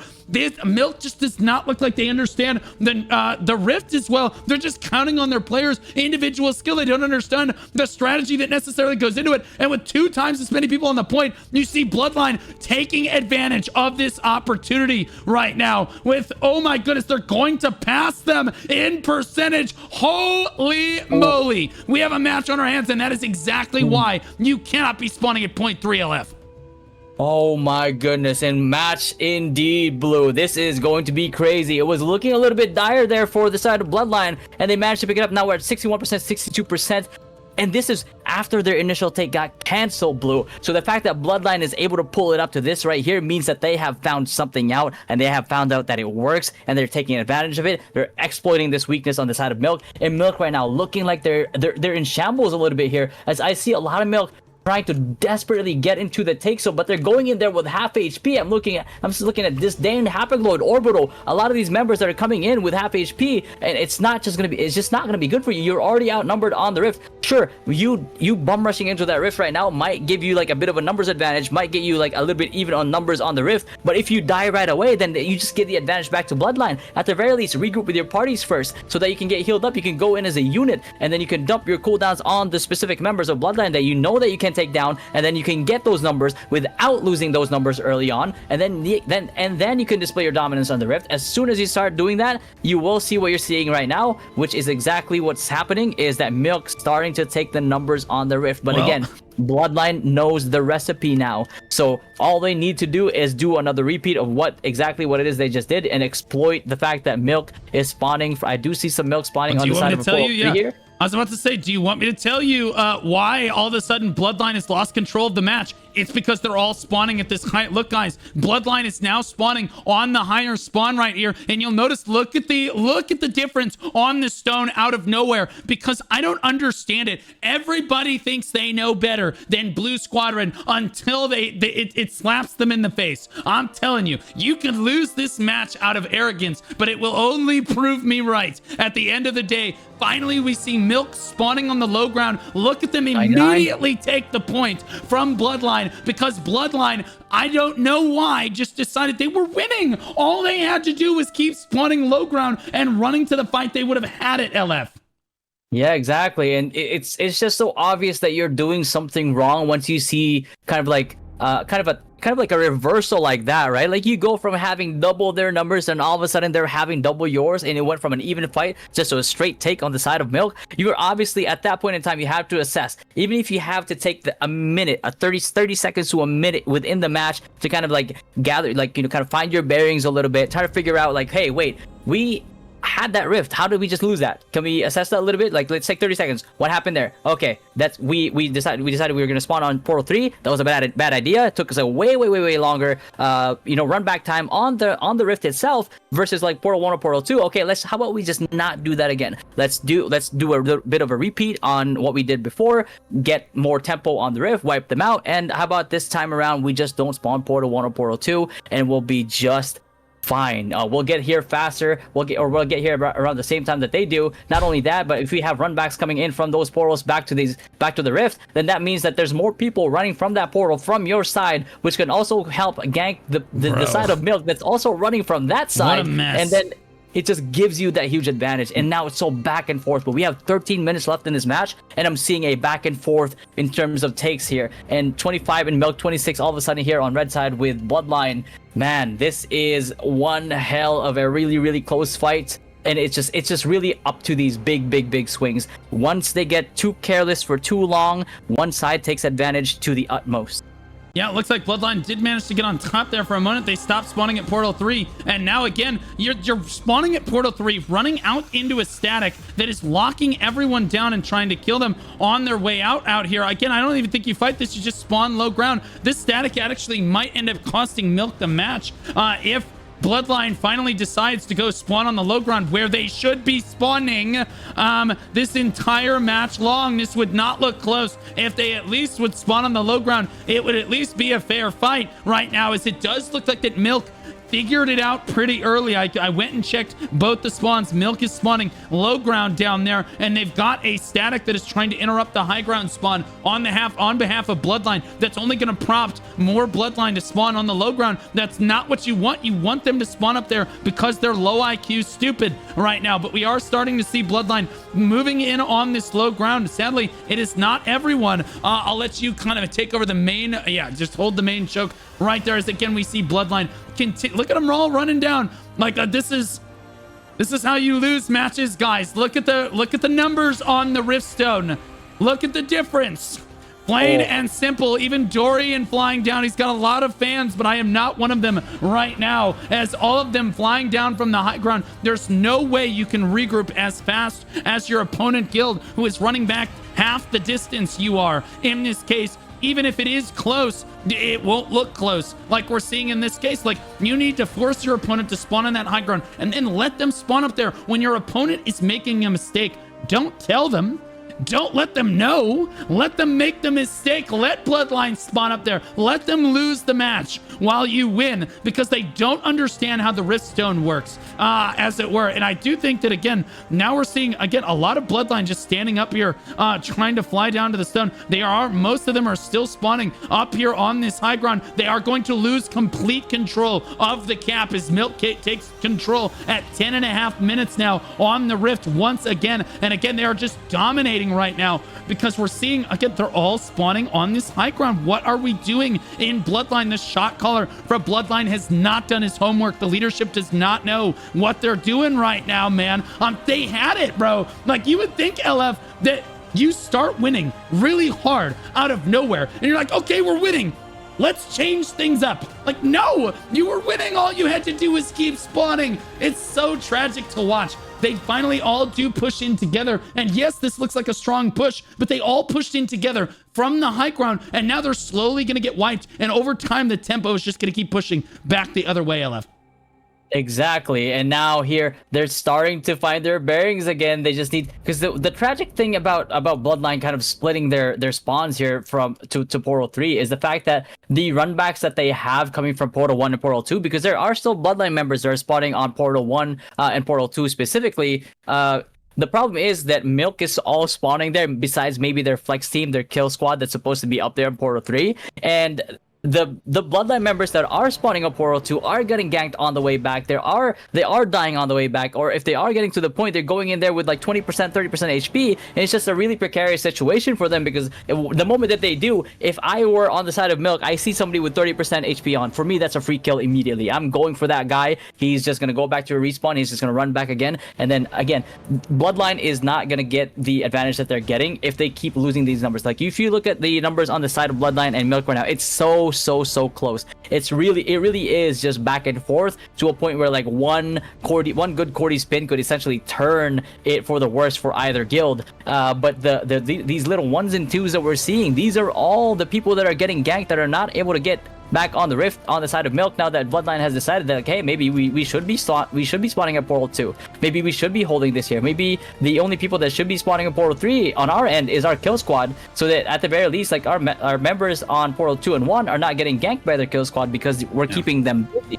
And that's the strat that they need to go for here, and they're fighting a bit more of a success here. They just need to be more consistent with it. No more runbacks from like Portal 3. And again, as you said, Blue, Portal 2 is the way. Get back here ASAP. Get back here healthy, and help your guilds kind of not go there alone and get ganked all the way back by the other runbacks from Milk, because Milk in terms of respawns are more united than Bloodline right now. Yep, absolutely. And again, I know there's people in chat. Blue doesn't know what he's talking about. Yeah, I've only been doing it longer than you've been playing MMOs. Yeah, I have no idea what I'm talking about. But somehow, some way, every single match that happens on this Riftstone, every single guild that spawns on point 3 loses the match every single time. It was the same way in T1. It is the same way in T2. That is exactly why you end up losing on Azrael. You have got to spawn at the lower spawns. At the only time you really spawn point 3 is useful, but only useful if you're going to do a big regroup on the high ground, which we've seen a couple times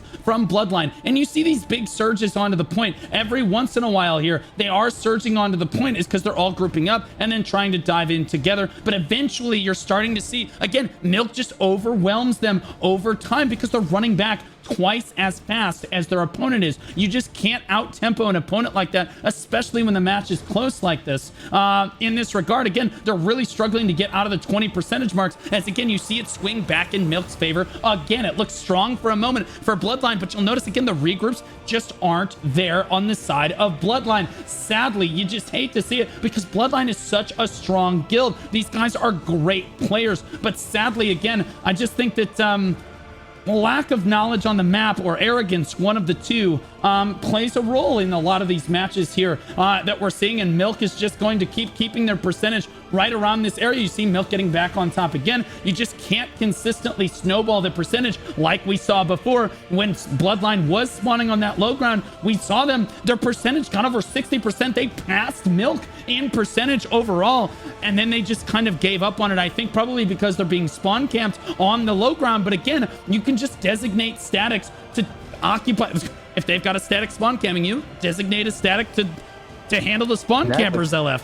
It's all about resource management, Blue. Like once you see that your one static is getting outnumbered by like 1 to 2 on the portal, then obviously you have to send reinforcements in order to help them if they are coming to you that they are losing the fight. Otherwise, you're just always going to be a static down. And you're when those statics get wiped, they'll wipe the other 1s and 2s that are spawning on your side as well that are not learning how to regroup, which has been happening on both sides, and it's just an overall disadvantage for you, right? It's gonna stagger your parties by quite a bit, and if they're getting camped on Portal 1 and Portal 2, then that means they'll be forced to port over to Portal 3, which is again a more disadvantageous run back compared to the other two, and again it's just really the difference in seconds that it takes to get back down on this rift from Portal 3 is more.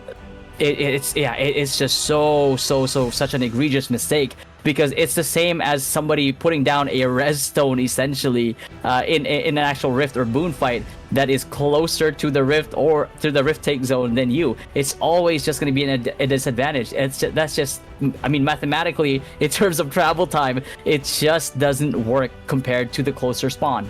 Yeah, well, of course, if the match is not close, it doesn't matter where you spawn. If you're just completely rolling your opponent, then it doesn't matter. But when it is close, like this Bloodline, this is the difference. I do think that they can beat Milk. I think it's absolutely possible. You see these moments of brilliance for them. You see the big kill feed on the right side of your screen, and now they're starting to surge a little bit. Like, that's awesome. And everything. We see a lot of Milk getting wiped off the point with 4 minutes left to go. They're gonna try to surge in strong right now. But again, as the respawns come through, I expect to again slowly Milk starts to take control of the rift again, unless again if Bloodline starts spawning at the low spawn, we could see them start to take over one more time at the end of time here. But it does look like that Milk might be able to hold on. Just under 4 minutes to go. They are doing their best right now, but again, look at the percent, look at the numbers getting really close once again as Milk's respawners are just running straight back into the fight right now. It's getting really close, and they're running out of time now, LF. Yeah, exactly. With 3 minutes and 36 seconds left, they still have enough time. Technically, if you're in the 30% area, as long as you keep it like somewhat even, it only takes a little bit over 2 minutes for you, but probably around 2 minutes and 16 seconds that you can still have a chance on the take, so long as you don't lose the advantage and you get like the double takes from here and there. That should be, it will be incredibly close, but it's enough time for you to get to that point where you can take the rift, especially now with 3 minutes left and 43% on this rift right here. Bloodline very much has a chance here. They just cannot drop the ball again for the 5th time, because otherwise, with what's happening right now with Milk getting the advantage, the numbers advantage from time to time, it's gonna slow them down. And really, that's all Milk has to do here. They just have to slow it down. They don't really have the time or the resources to bring it all the way down to 0. So they know for a fact at this point, like, we just need to delay it. We just need to keep delaying it, get the numbers advantage here and there, and get it down a little bit more. We can't get it back to 0, but it's more than enough time for us to delay this, because if we get this down below 40%, below 30%, that's it. We're playing it. It's gonna be a smooth run for us. It's not gonna be. It's gonna be, the onus is gonna be on Bloodline for them to get the double take. But with how things are going right now, that looks to be impossible for the side of Bloodline. And if they don't take this back right now, they will lose this fight 100%.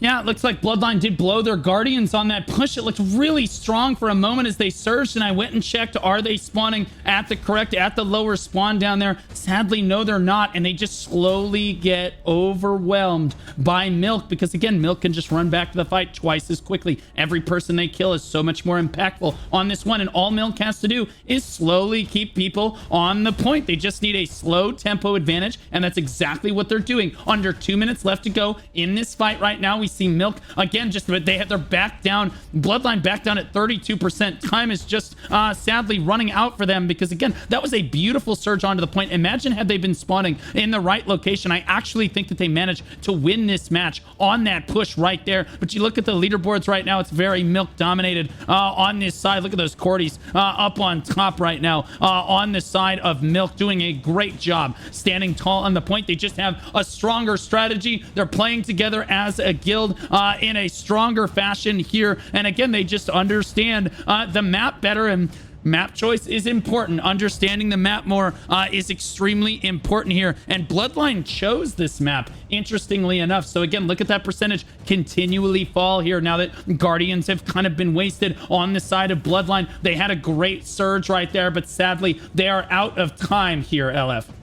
Yeah, exactly. And you see here Kenpachi on my end, one of the Cordy spinners here for the side of Bloodline, going in, trying to make the play, goes for the spin, unfortunately dies immediately. And in such a it's such a close moment. It's such a close moment to the fight here. There really is not much else they can do. They can go for the double all they want, but on the side of Bloodline, it really is just a little bit hopeless. Yeah, you just hate to see it, because I do think that Bloodline is a phenomenal guild with great players in it, but I do like being right. Being right feels good sometimes. It is what it is.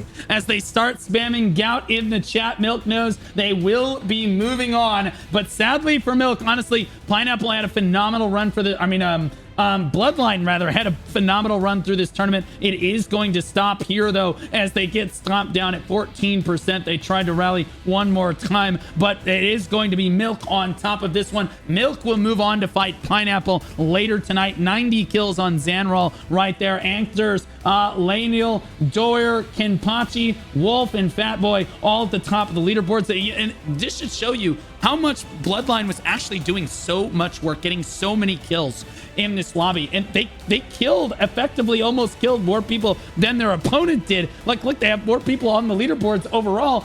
It just doesn't matter, because your opponent is running back like twice as fast. 9.6 Yeah, 9.6 million damage done for Zanral in that match. What an absolute gout, as they say in NA West. 7 million for There we go, Blue. Kenpachi, Fatboy, in at 5 million right there for Bloodline. Doing a great job. Damage taken looks like Happa, Kachan, Zanral, and Beef Smeller for Milk right there, rounding out the top four. And then the fifth one looks Bootylicious right there, the top tank for Bloodline right there. Amount healed. Again, 3.1 million, the highest in the tournament so far since the patch for Monster LZ, the best healer that we have seen today. 2.8 for Raldor, Excited in at 2.6 for Bloodline. Rusted, look how close this match was on the leaderboards. You would not think that it was that close. Based on how the match went, I think that Bloodline could have won this one. Yeah, exactly. It's so disheartening when you know they've had those flashes of brilliance, and you know, and you can really see the fact that they get these kill, these frags, this damage done. They were performing, Blue, but the problem is that like they were just not spawning at the right spot. And again, that run back is so atrocious, because the few seconds of difference is the seconds of difference that you need, because if you get there first, you get your cooldowns down first, you have it dumped on the enemy team, which means you probably will lead to a kill on that side of the map.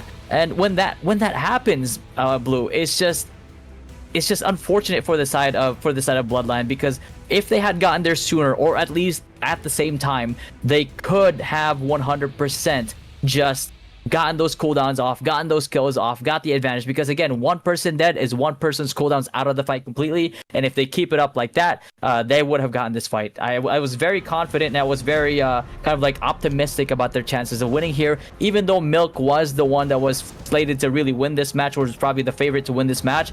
But you know, with what Bloodline showed me here, they could have taken this 100%. They could have taken it in terms of like quantity of like their good members that are able to get those kills. They had more.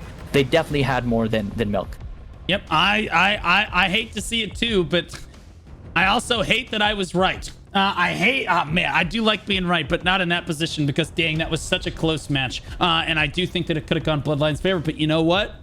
Winners win, and Milk wins in this case. Now we're going to look at our next match of the day, which is going to be Grin versus Dynasty over here. I'll let you introduce the guilds, and then when we go over to the versus screen, I'll let you go shot call for the boys over there. Grin, we've already seen both of these guilds play tonight. This should be an extremely close match. Grin rank 1 in their alliance overall with Banana Corp, Alab, and Backshots rank 1 on their server. All sieges in the game won except for one. And again, the GM, of course, hates his static, but they have no idea how they made it this far. But they're going to try to beat Dynasty here. Absolutely, on inside of Dynasty, which I will be shot calling for shortly after here in the Invokers server, with being third in the alliance and still making it this far in the tournament. Pretty proud of the boys. Alliance strength on the server is first. Sieges won all but 2, well, maybe 3 or 4. Don't get beat by the streamer guild again. About to be an actual villain. About to be an actual villain. Okay, real talk. What do you think your percentage chance is of winning this match? I have full confidence in my boys. It's going to have to be 100%. Holy moly, this guy's an animal. Bro, he doesn't doubt it for a second on this one. All right, well, we'll see how it goes. We're going to take a hop on over to the versus screen. I'll let you bounce out as I cover pick band here. Guys, we're going to get the Blue Squadron versus with Bald Squadron co-casting special over here. Interestingly enough. Okay, how did the coin... You guys are just with me now. How did the coin toss go? Looks like it went Dynasty's way. They chose to pick Grin Band. Grin Band, Azrael, Leviathan, Pakalo, and Daigon. Oh boy, we're going to Talus, boys. So make sure you guys get your predictions in for Dynasty versus Grin on Talus. I'll be honest with you. LF being in Dynasty, knowing that he thinks Dynasty is going to win, I'm going to go ahead and say that Grin is going to absolutely dumpster them. Easy peasy. Grin has got this in the bag because they are alphas. At the end of the day, they are alphas. Stop muting me. No, it's not funny. It's not funny because when you post that, it makes me feel like I'm muted. Okay, you can't say that. It does look like there was a crash on one side of this. Let's talk about the compositions going into this real quick. 12 spears for Grin, guys. 12. Only 15 wands. So only 15 healers, which is pretty low. We see 17 on the other side for Dynasty over there. 9 spears for Dynasty. 4 crossbows on both sides. 15 against 16 bows. 4 against 5 staffs. Great swords look like 17 against 14 in favor of, once again, Grin over here. And then daggers look like very heavily Dynasty favored, 15 to 11. Interestingly enough.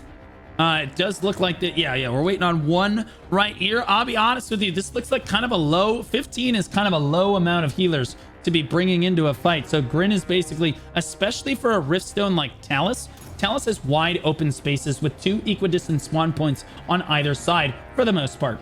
Not as much of a tempo advantage as we saw on Azrael, where like if you're spawning at one specific spawn, you can just lose the match for your guild. It's not really like that in this one. I guess spawn point 2. Yeah, if you spawn in the middle spawn, yeah, okay, that's a little rough, but you really only use that one to regroup. This should be an extremely close match based on what I was talking with LF about before. I mean, he said he didn't, he said he had absolute faith. I'm gonna tell you right now, he's shook. He's shook on this one. Last time he went and shot called, they ended up losing, and at this point, he has incentive to lose this match because then he doesn't have to do a subathon with a hot tub stream. Interestingly enough.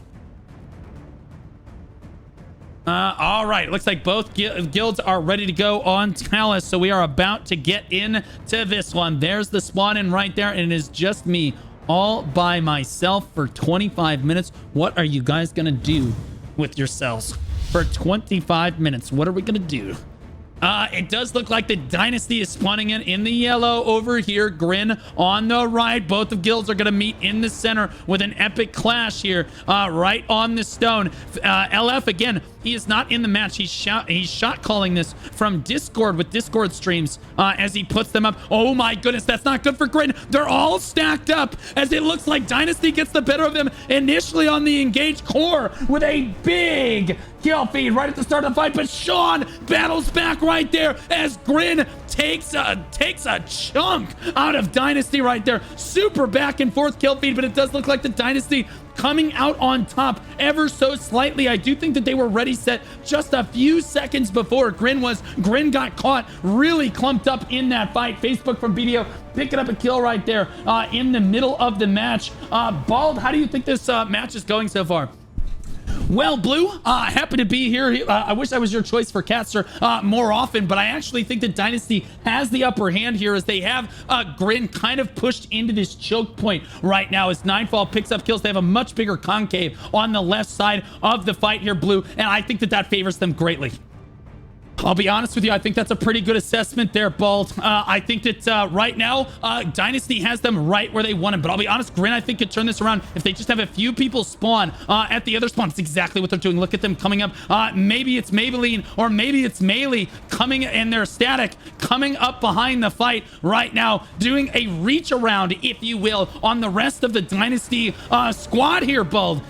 Yeah, Melee certainly one of the best healers in the fight. But we're gonna see as they were padding their stats in the previous matches of this tournament, all of the healers are now completely caught in 4K exposed as stat padding losers, basically across the board. As our gouted developers basically made that change through the game. Chemo jumped around doing literally nothing and ended up dying on the backline right here for Melee static. So sad to see that, but it looks like the fight is raging on both sides right now, Bald, and it looks like Grin might be starting to get the upper hand the moment I say that. Big kill feed for Dynasty. Oh, yeah, Blue. I think that this is a big problem on the side of Grin right now. They just can't seem to lock down those Squirty crossbows and those big DPS players on this side of Dynasty here as they push forward to the point right now. Pixie on the outside of the fight on this Templar right here. We'll see what is this loadout if they're running Tevins. Yeah, this is a DPS Templar right now. Curse Bomb Templar, relatively squishy overall when you compare it to its tank counterpart, but honestly, definitely has some beefy stats in there, not to be underestimated. But honestly, the DPS that class can actually put down is literally insane. Blue, absolutely insane. And with 1 minute and 40 seconds left on the clock, I'm not sure that Dynasty is going to be able to hold on to convincing control of this point right now. Yeah, I couldn't agree more. I think the Dynasty's starting to get pushed back toward the point as it looks like the Grin starting to get the better of them. Look at these flankers on the outside of the fight. That's where you want your attention to be focused here. Oh, Sweat looking like he's got this healing going down here. Oakley on the side as well, looking for anyone to heal so that they can put their... at least make their stats. Bro, right next to you. There we go. Heals Vani right next to him. There we go. And I honestly think that healers are unironically getting better on this patch, Bald, because they're being forced to actually heal people that need healing instead of constantly just healing the same person over and over and padding their stats in order to prove that they're an actual good healers. It's actually forcing them to branch out. We're seeing better healing as a direct result of that minor development change. So WNA West, Bald.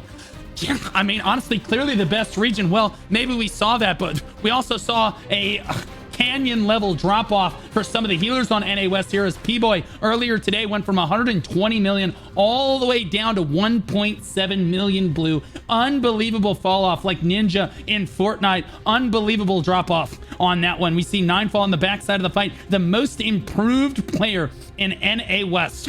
Right. Oh, ooh, you hate to see that, Blue. We'll just call it a caster curse.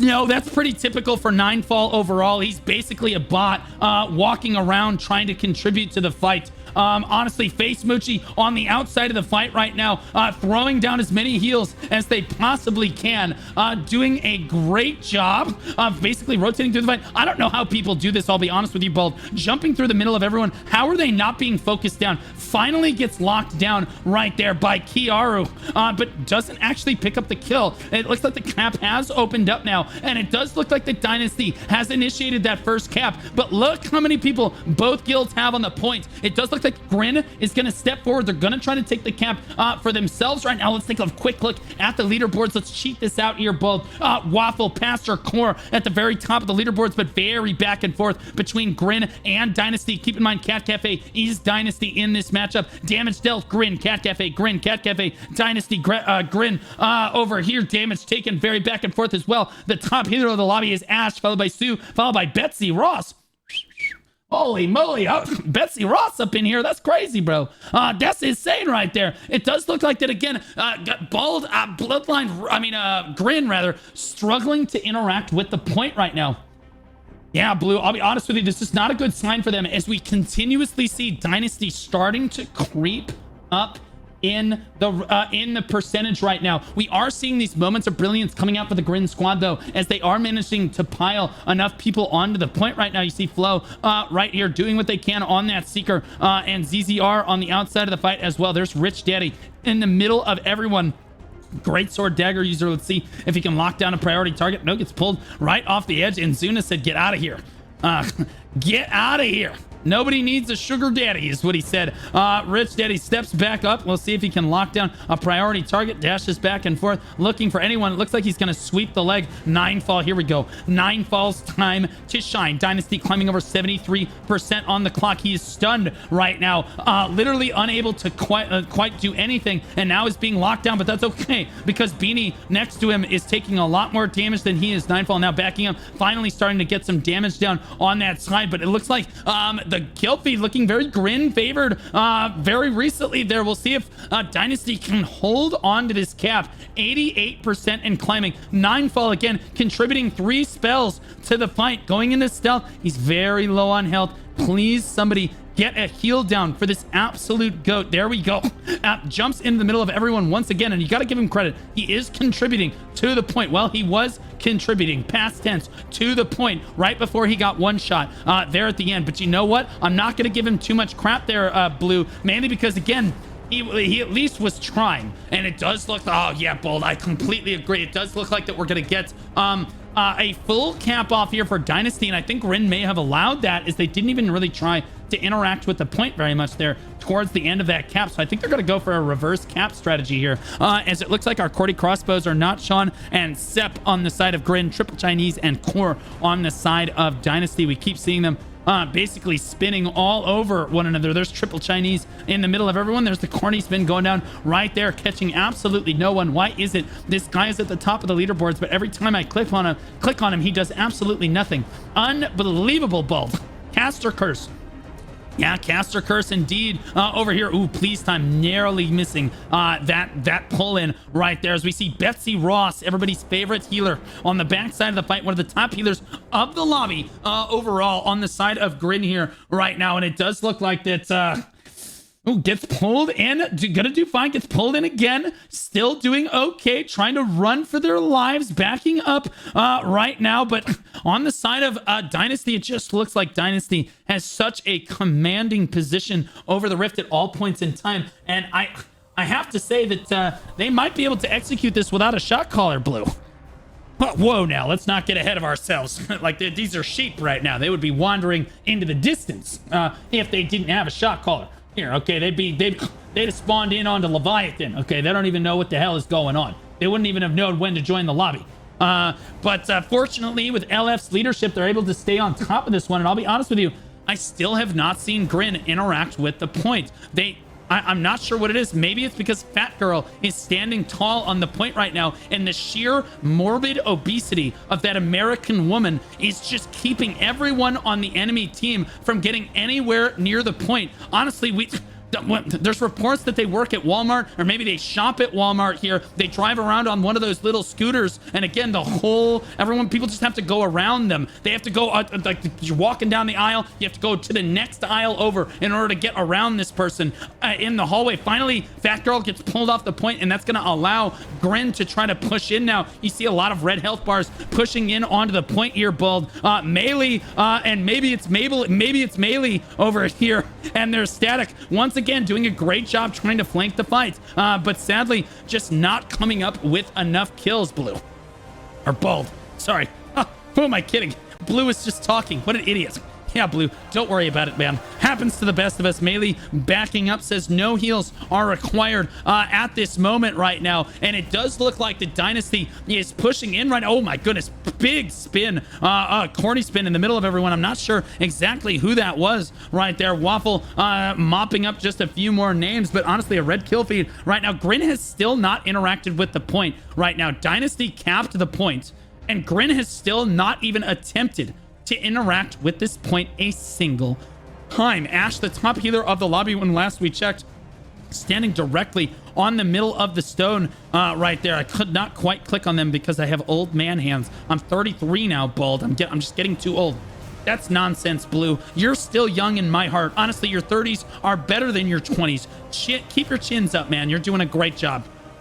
Hey, I'll have you know that I'm working on those chins right now. We're working our way down to one chin on this one. Ash trying to do their best to try to grapple their way back up. Ooh, really struggling to get back up to the high ground right now and get back into this fight, constantly pulling Ash down to the high ground. That's the top healer. That's actually a very impactful pull. And again, we still have not seen Grin interact with the point. And you have to think that maybe this has to be a planned strategy for Grin. They have to be doing this intentionally on this one because, again, and this is only a strategy I see on NA West, where you wait to take the point until like 8 minutes, and then you go for the cap on the point, and then you try to flip it in like the final 8 minutes of the match. It is an extremely risky strategy. I do not like it. Personally, I think that you should initiate a cap and at least try to like leverage people on the stone. If you don't want to take it right away, that's fine. You can kind of put people on and take people off the stone as you need to kind of control that percentage. But in a match this close, Blue, I think that I would honestly favor just taking the stone and working with as much time as you can, because it's a very back and forth fight. You really don't want it coming down to a coin flip at the end of time. Well, honestly, that might be exactly what Grin wants. Maybe they think that their only chance of beating Dynasty here is a coin flip at the end with a really solid push in with their Guardians and stuff, because they have really struggled to try to get onto the point here. But honestly, you look at the kill feed over here, it actually looks pretty good. You take a look at the leaderboard one more time here.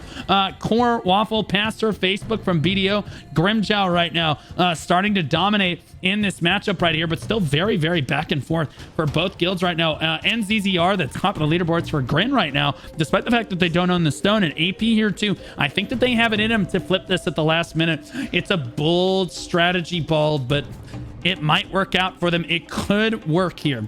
It might work. And that's if the Dynasty frontline allows them to capture and then they execute on this strategy. It could be very, very good. Yeah, absolutely. It could be good as well. As I look at the unban requests over here, it says Blue doesn't know what he's talking about, and then said clearly you do. Okay, sure, thank you for admitting that you're wrong. You can be unbanned. Welcome back to the stream, buddy. I love being right, you love being wrong. It's okay. 100% of the time I am right and you are wrong, but that is okay. It's fine. It's okay to just be wrong sometimes. It's all good, homie.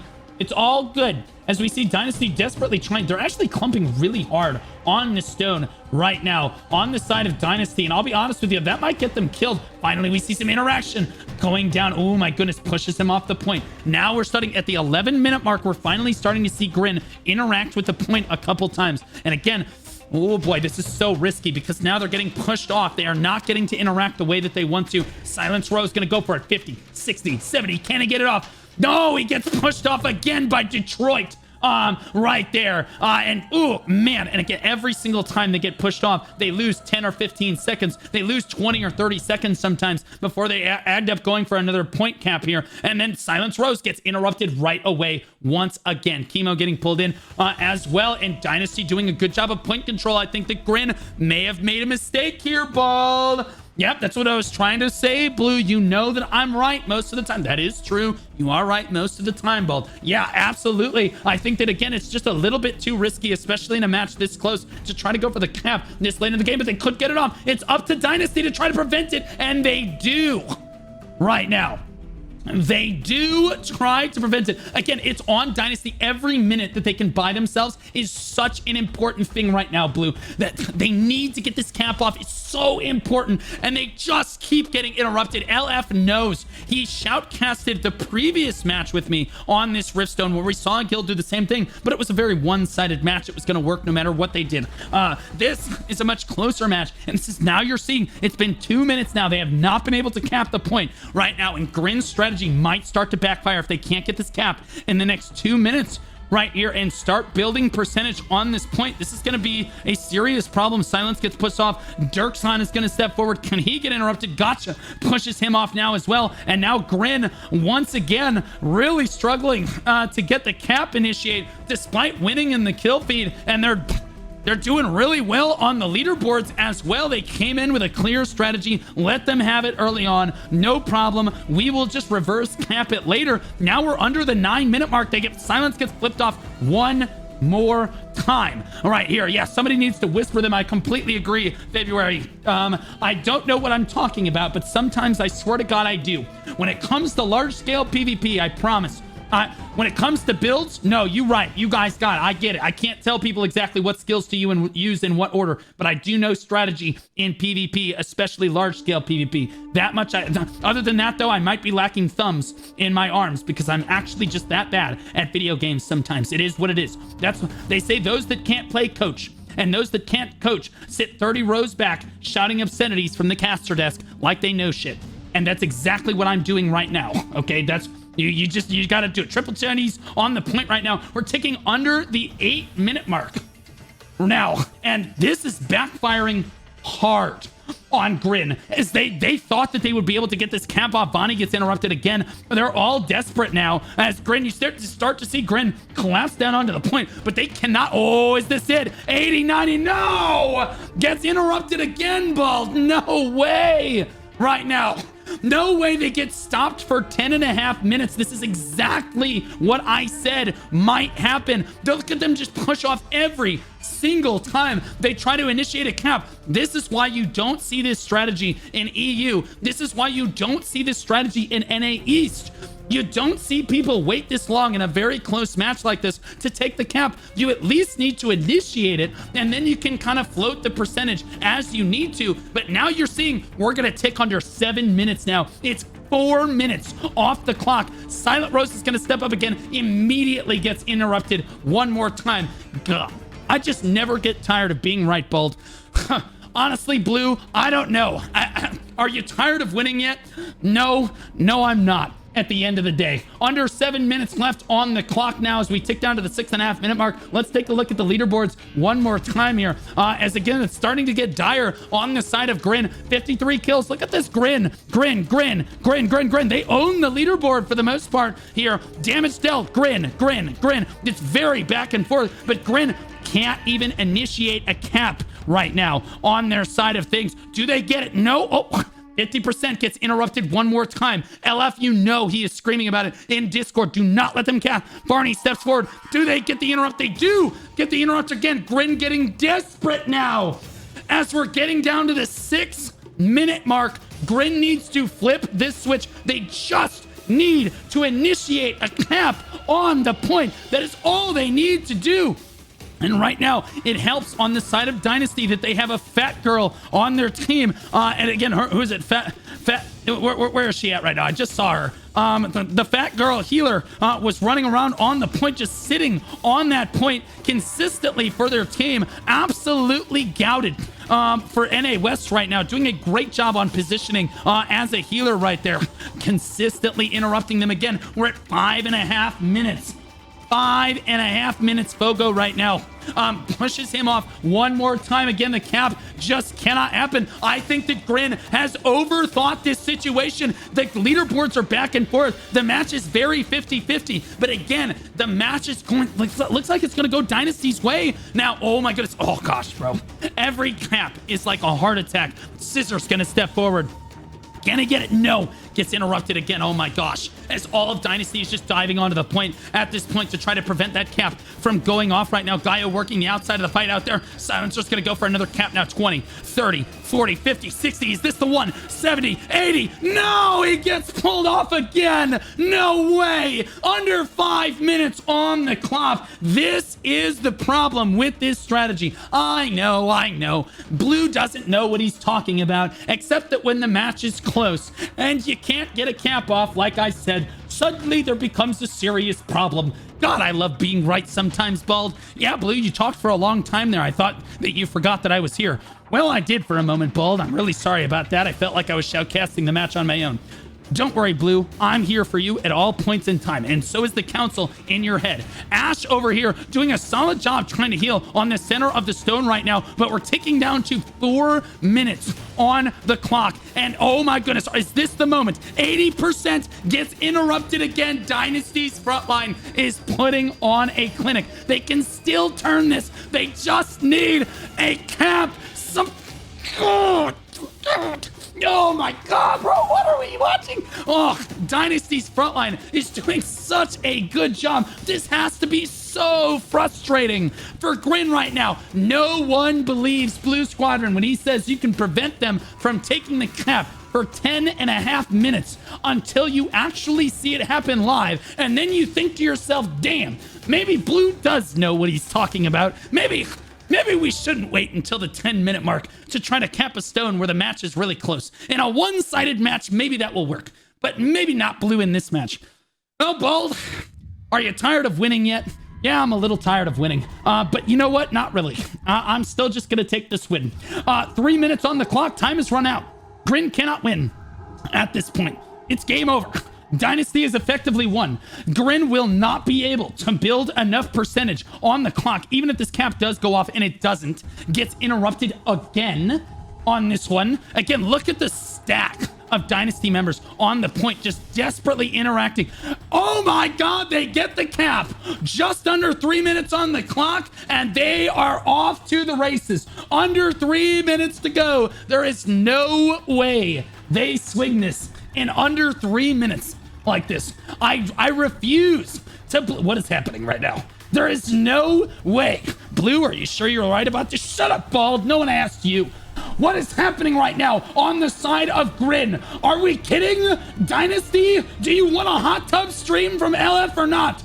Get it together. There is 2 minutes left on the clock. All Dynasty needs to do is step on to the point. There we go. Oh my god, heart attack over. They got up to 22% right there. The hot tub flashed but before my eyes right there, Bald. I thought we weren't gonna get it for a moment. Well, honestly, we still might not get it as we tick under the 2 minute mark here. Finally, again, Grin knows. Imagine if Grin had initiated this cap, Blue, 7 minutes ago. Oh, absolutely. I couldn't agree more. I think that, again, if they're able to get the cap off, the strategy will work. But again, you're assuming a lot out of your front line when you assume that they're going to be able to get a cap down. And again, the discipline from the Dynasty front line shining through here. Minute and 30 seconds left on the clock. They're out of pressure now. Grin is just out of time. Down at 17%, and it looks like I am right after all. God, I love winning at the end of the day, Bald. Yeah, honestly, it's been a pleasure casting with you, Blue. Feels like we're almost the same person. It's like straight up. Well, Bald, opposites attract. It is what it is. It does look like the Grin is going to try to surge onto the point, but there's no way, as Dynasty is just standing tall now. 1 minute left on the clock.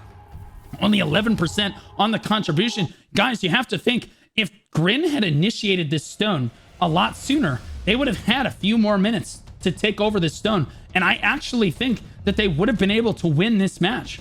100% Grin should have won this match. But Dynasty just said, we're going to take it safe.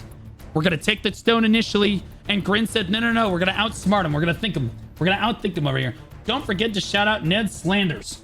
Man single-handedly held that point and prevented the cap the entire match. Well, I think it was in fairness. It was a combination of all of the Dynasty members. But yes, Ned Slander did a great job of standing on the point. There he is right there. Our boy Ned over here at half health. He's no way he dies. 15 seconds on the clock. The guy's an absolute gout in this match here. What are you? Kick rocks, you rat. Wow, look at that chat PvP coming down. So nice to each other on this one. GG's going down. Ned, the absolute gout in this one. What a match that just was right there. Holy moly. Looking at the leaderboard, Bald. Let's see what we have here. Yeah, Blue, let's take it. No, I read the leaderboards. Shut up, Bald. God, this is my thing. Sorry, Blue. It's okay, Bald. 83 kills on the clock for Waffle right there. Pastor, Core, and Rancy that rounding out, and then Facebook from BDO rounding out the top 5. Grimjow coming in at number 3 for Grin right there. It does look like on assists, 158 for Waffle. Damage dealt looks like 6 million for Waffle right there. NZZR and Mana doing a great job as well in that match. Look at these leaderboards. Grin they had a lot of people on the leaderboards here. NZZR, AP, Kiaru, it looks like Rancy and Grimjow all on the leaderboards for Grim, certainly doing enough damage here on those spell blades and Cordy crossbows, but just not coming up with it at the end of the day. Damage taken 2.6 million to 2.4 million. Kimchi, Blanc, Giu Grace, Flo, Fogo, all at the top tanks of the lobby right there for the various teams. Amount healed, Cataspella, Oh Sweet, Nox Solaris, Marashada, and Sue, the top of the leaderboards right there. Ned, though, one of the goats of the lobby. We didn't actually talk about Ned very often, but he CC'd a lot of people off that point consistently, as did a lot of members from Dynasty. And LF, I appreciate you proving me right in our previous match. Did I not say, isn't it hard to get, you're kind of risking a lot trying to get those caps. You're just kind of assuming that your guild is going to be able to get that cap off, and you actually took what you, not maybe what you learned, but maybe what you already knew in that previous match where you're like, okay, well, we just prevent them from getting the cap. It was a brilliant strategy. Yeah, actually, it was, it's just, you know, with a guild like Grin, you just can't take any risks, right? So we decided to play it safe. We knew beforehand that we built enough, some of our guys enough to be able to cancel these takes. And as long as the match itself is not a blowout, we have a very good chance of canceling their takes for a very long time. And obviously it's still a bit of RNG, but we maximize our chances by building against that. And yeah, it just ended up working out in our favor. Yep. I love being right. I love that you proved me right. I was like, look at Grid is going to do this strategy where they wait till the last minute to cap. And do you remember, LF, how everybody in the chat was like, Blue's wrong, he doesn't know what he's talking about, this is a great strategy, whatever. And I was like, I don't know, man, if you can't initiate a cap, everything's well and dandy. If you get the cap off, it would have been fine. But I'll be honest with you, I think that Grin turns it around on you there if you allow them to cap with any more than about 5 or 6 minutes remaining in the match. Yeah, and but the thing is, like, we just had faith in our boys, right? Like, we know we know their build. But that faith isn't exactly unfounded either. Like, you know, we had to shout out our boy Ned there, who built the Steel Heart with a Delusional Spear, which has a lot of pushes, a lot of collisions. So he's never really running out of collisions, which is why he's able to afford all those cancels on the Rift itself. You know, you have your pull, you have your hook, you have your drastic charge, you have your push now with the Delusional Spear passive. It gives you a lot of like collision options, but it also gives you a lot of cooldown reduction if you have morale boost on. So in that regard, it was pretty reliable on his part. And yeah, I mean, the boys and especially Ned show out when it comes to taking these this rift and guaranteeing it. Towards the end there, I told my boys, like, it's okay. If we can get their percentage up a little bit, we're gonna wipe them at a cost anyway. That's the cost of them getting that percentage up, because we know that the onus is on them to get on the rift. So what our goal was essentially there was let them get on the rift, blow them up with everything, include, like, when it comes to fireballs, meteors, curse bombs, you know, time bombs, and then once they're in there to receive all of that, because they have the pressure on them to be on the rift, then we just had our boys wipe them out, and then we just retook the rift and got their numbers down again, and they end up losing more than they gained. Absolutely perfect. Perfectly executed, perfectly played. And I think that I speak for everybody in the audience when I say I cannot wait for that hot tub stream. It's gonna be awesome. All right, let's take a look at our next match of the day. Good fights to both guilds right there. Sadly, Grin is knocked out of the tournament, but dang, man, that was so close. Could have gone either way. Best of 3 there would have gone crazy. Pineapple versus Milk. Looks like it's the next matchup here. Pineapple from the Invoker server, rank 1 in their alliance. A lot of people thought they would come out and win this tournament. Top seed in the tournament, getting knocked down to the losers bracket by Kaonashi was not something I expected for the day. And I don't think that Milk really wanted to fight them either. So we'll see here. Yeah. So in terms of like the alliance there with Pineapple and Milk, I mean, obviously they're both like in the alliance. The Pineapple is clearly in the first with Milk being on the, well, not really third anymore. More like second. Yeah, I mean, it's just gonna be very interesting to see what the interaction here is. But I think we kind of know Pineapple for sure is gonna be the favorites for this match. But again, we saw what happens when one team is more adaptable to the other. That's when a C tier guild ends up winning. And yeah, we never know. Milk might pull something off here. Yeah, they absolutely could. As we look ahead to the versus screen here, Milk versus Pineapple. Looks like pick ban went Pineapple's way this time. They won. They chose to pick Milk ban. It looks like it's the ban for Milk were Kawazana, Dentist, Talus, and Manticus. I don't blame him. I wouldn't want to fight. I wouldn't want to fight Pineapple on Manticus either. After watching what happened last time, the choice on Pineapple's side was Azrael here. LF. Another safe pick. So Pineapple actually chose this map. So no special, nothing too special besides like paying attention to where you spawn and who is getting camped where. Pineapple playing it really safe. I'm not sure. Maybe the loss versus Kaonashi kind of humbled them a little bit there. That they're playing it safer on the side of like Milk, or maybe they just don't want to show their pocket pick maps. It is possible, but we are going back to Azrael, so hopefully both guilds understand where to spawn in this one. In fairness, I'm not sure Milk is very confident that they can win this match, but I believe in you, Milk. Okay? I believe in the power of those milkers in that guild over there. Milk in the red, Pineapple sporting that yellow, as they traditionally do over here. Does look like that Milk is actually first to the Riftstone, which gives them a lot of advantage. Oh my gosh, Pineapple flying down from the stairs right now. Yeah, Pineapple flying down from the stairs. It looks like they're going to get in position. I think they need to go right now. They need to hit them on this clump. They're waiting a little too long. They really do manage to hit the backside of the fight. Pineapple getting broadsided on this one as Milk picks up an early kill feed and a beautiful engage on that one right there. Pineapple starting to turn it back around though now, LF.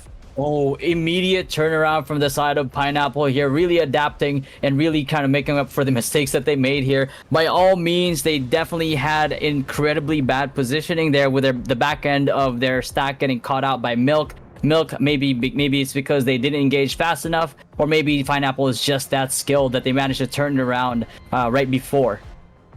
Yeah, it is possible right now, but oh my gosh, look at them asserting dominance now. They did not like Milk's engage right there. And in fairness, the shot caller from Milk deserves some credit right there. That was a very solid engagement. Maybe 2 or 3 seconds behind where it potentially could have been, but they realized they had the positioning. They realized what was about to happen. They collapsed down on that choke. They got a really solid kill feed there. And now Milk is able to at least trickle spawn onto the Riftstone. They're at least spawning on the lower spawn and coming back as quickly as they can here. But it's really tough into this tight choke point here, LF.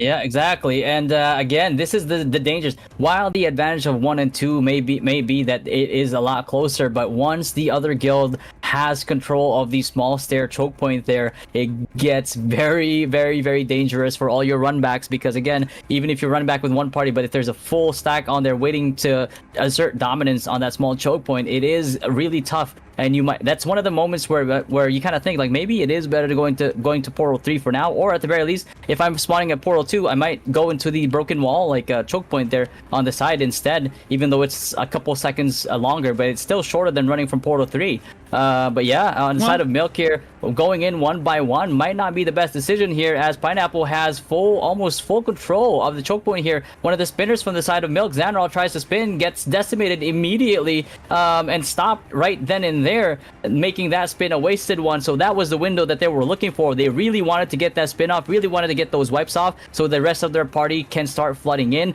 But unfortunately for them, Pineapple too good at stopping them right on this choke point, prevents that take, prevents themselves from losing that ground. And yeah, just Milk now kind of like in shambles, waiting for their spinner. Zanral trying to go in again. He's running up on the stairs. He's getting ganked on his way, though. Let's see if he can make it past here. He's getting collision outside, pulled outside again. He can't make his way in there. Yeah, he's trying his best right now. And I'll be honest with you, like you said, you don't want to be trickle spawning from point 3. But that doesn't mean it doesn't have its uses. You can spawn at point 3 if you feel like the match is one-sided enough that you can't get onto the point or you can't trickle through here. And I'll be honest with you, though, I think that Milk is doing a solid job of at least getting boots on the point and pushing in here. This is about as good as they're probably going to get as far as things go. Maybe a few more flankers, and as they start to take control a little bit of these of this choke, I say that honestly, the Pineapple members are just not decreasing in health right now. Maybe that has a lot to do with, again, we saw P over earlier. Oh God, P-Boy earlier. He's right here, keeping everybody healthy, doing what he can, because again, he's trying not to fall off so hard in this fight. If we take a look at the leaderboards with 50 seconds left before the stone opens up, we take a look at the amount healed. Wait a minute. Oh my God. Oh my God. Oh my God. 260k. Holy. Okay, never mind. Okay, he's doing his best. But honestly, not too much to heal there necessarily for Pineapple. So give him credit where credit's due. Nodevo putting on a clinic right now for Pineapple right now. Milks, Anthers, and Zanral on those Cordies. The only two on the front page on the side of Milk City, and Mad Miz doing their best as well. Milk looks like they're pushed almost fully out of this. And this is when you might want to consider spawning on point 3 at this point here. Zanral with the spin gets a lot of people low, but unfortunately just doesn't quite get the kills. Doesn't quite finalize those kills. He's been trying. Actually, he's been surviving this whole time. I've been following him this whole time. He's been surviving. He's been using his collisions to get the cooldown reduction and getting those spins off. But unfortunately, Blue, it's just not working out for him. He's spun on this choke point at least 3 times already, but he has not produced any results so far. Looks like Pineapple just kind of like really ready on the side. He goes for a spin again, gets 1, 2, 3 kills this time around, gets him infected. Might be the window that they're looking for here to get inside this choke point. Zanral pushing forward, trying to get these collisions again, trying to get the cooldowns, but then he goes down, and then Ikuta, the spinner on the side of Pineapple, gets 4 kills, basically reversing all the hard work that Zanral just did. Really good response from the side of Pineapple here.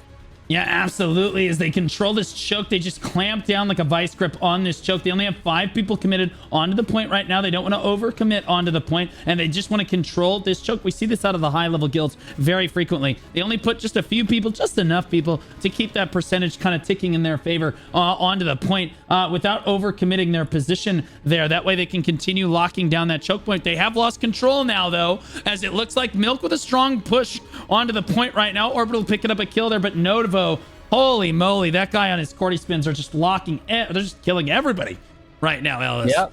Right, left. Exactly. And speaking of spins, that is exactly what they're doing, but that's exactly what Milk needs to do if they want to have some semblance of dominance in this fight, or even just to try to get to even ground.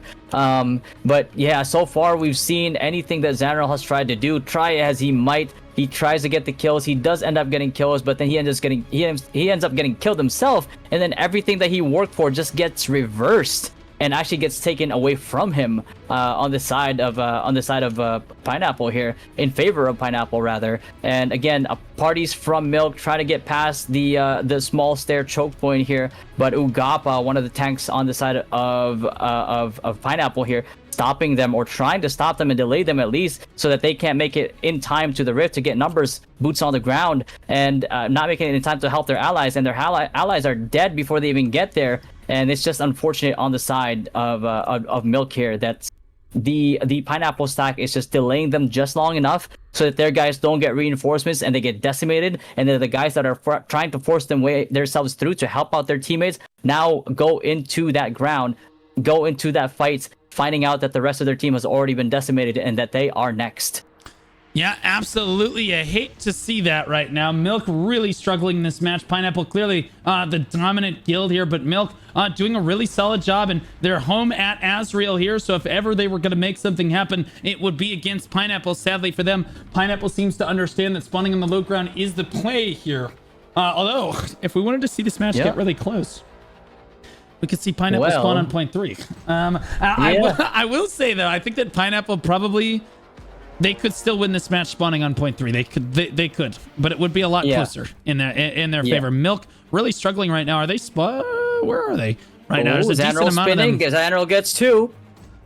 I was going to say, I'm not really sure where the rest of Milk even is at the moment, as half their guild seems to be on the point. I don't see the other half of their guild. Maybe they're respawning right now. Happa right now in the middle of everything. The top tank from the last lobby on behalf of Milk here, doing what he can to try to shove through. And look how slow he is trying to get through this, trying to basically pull in as many people as possible, potentially so his DPS behind him can get their work done. Yes, NJ. Oh my goodness, yes. Almost went down right there on that spear dagger on the side of Pineapple here, but managing to catch a heal from his healer. And again, look at that heal immediately. I swear, healers legitimately, they got nerfed on their stat pad in war games, but I swear they are playing better now.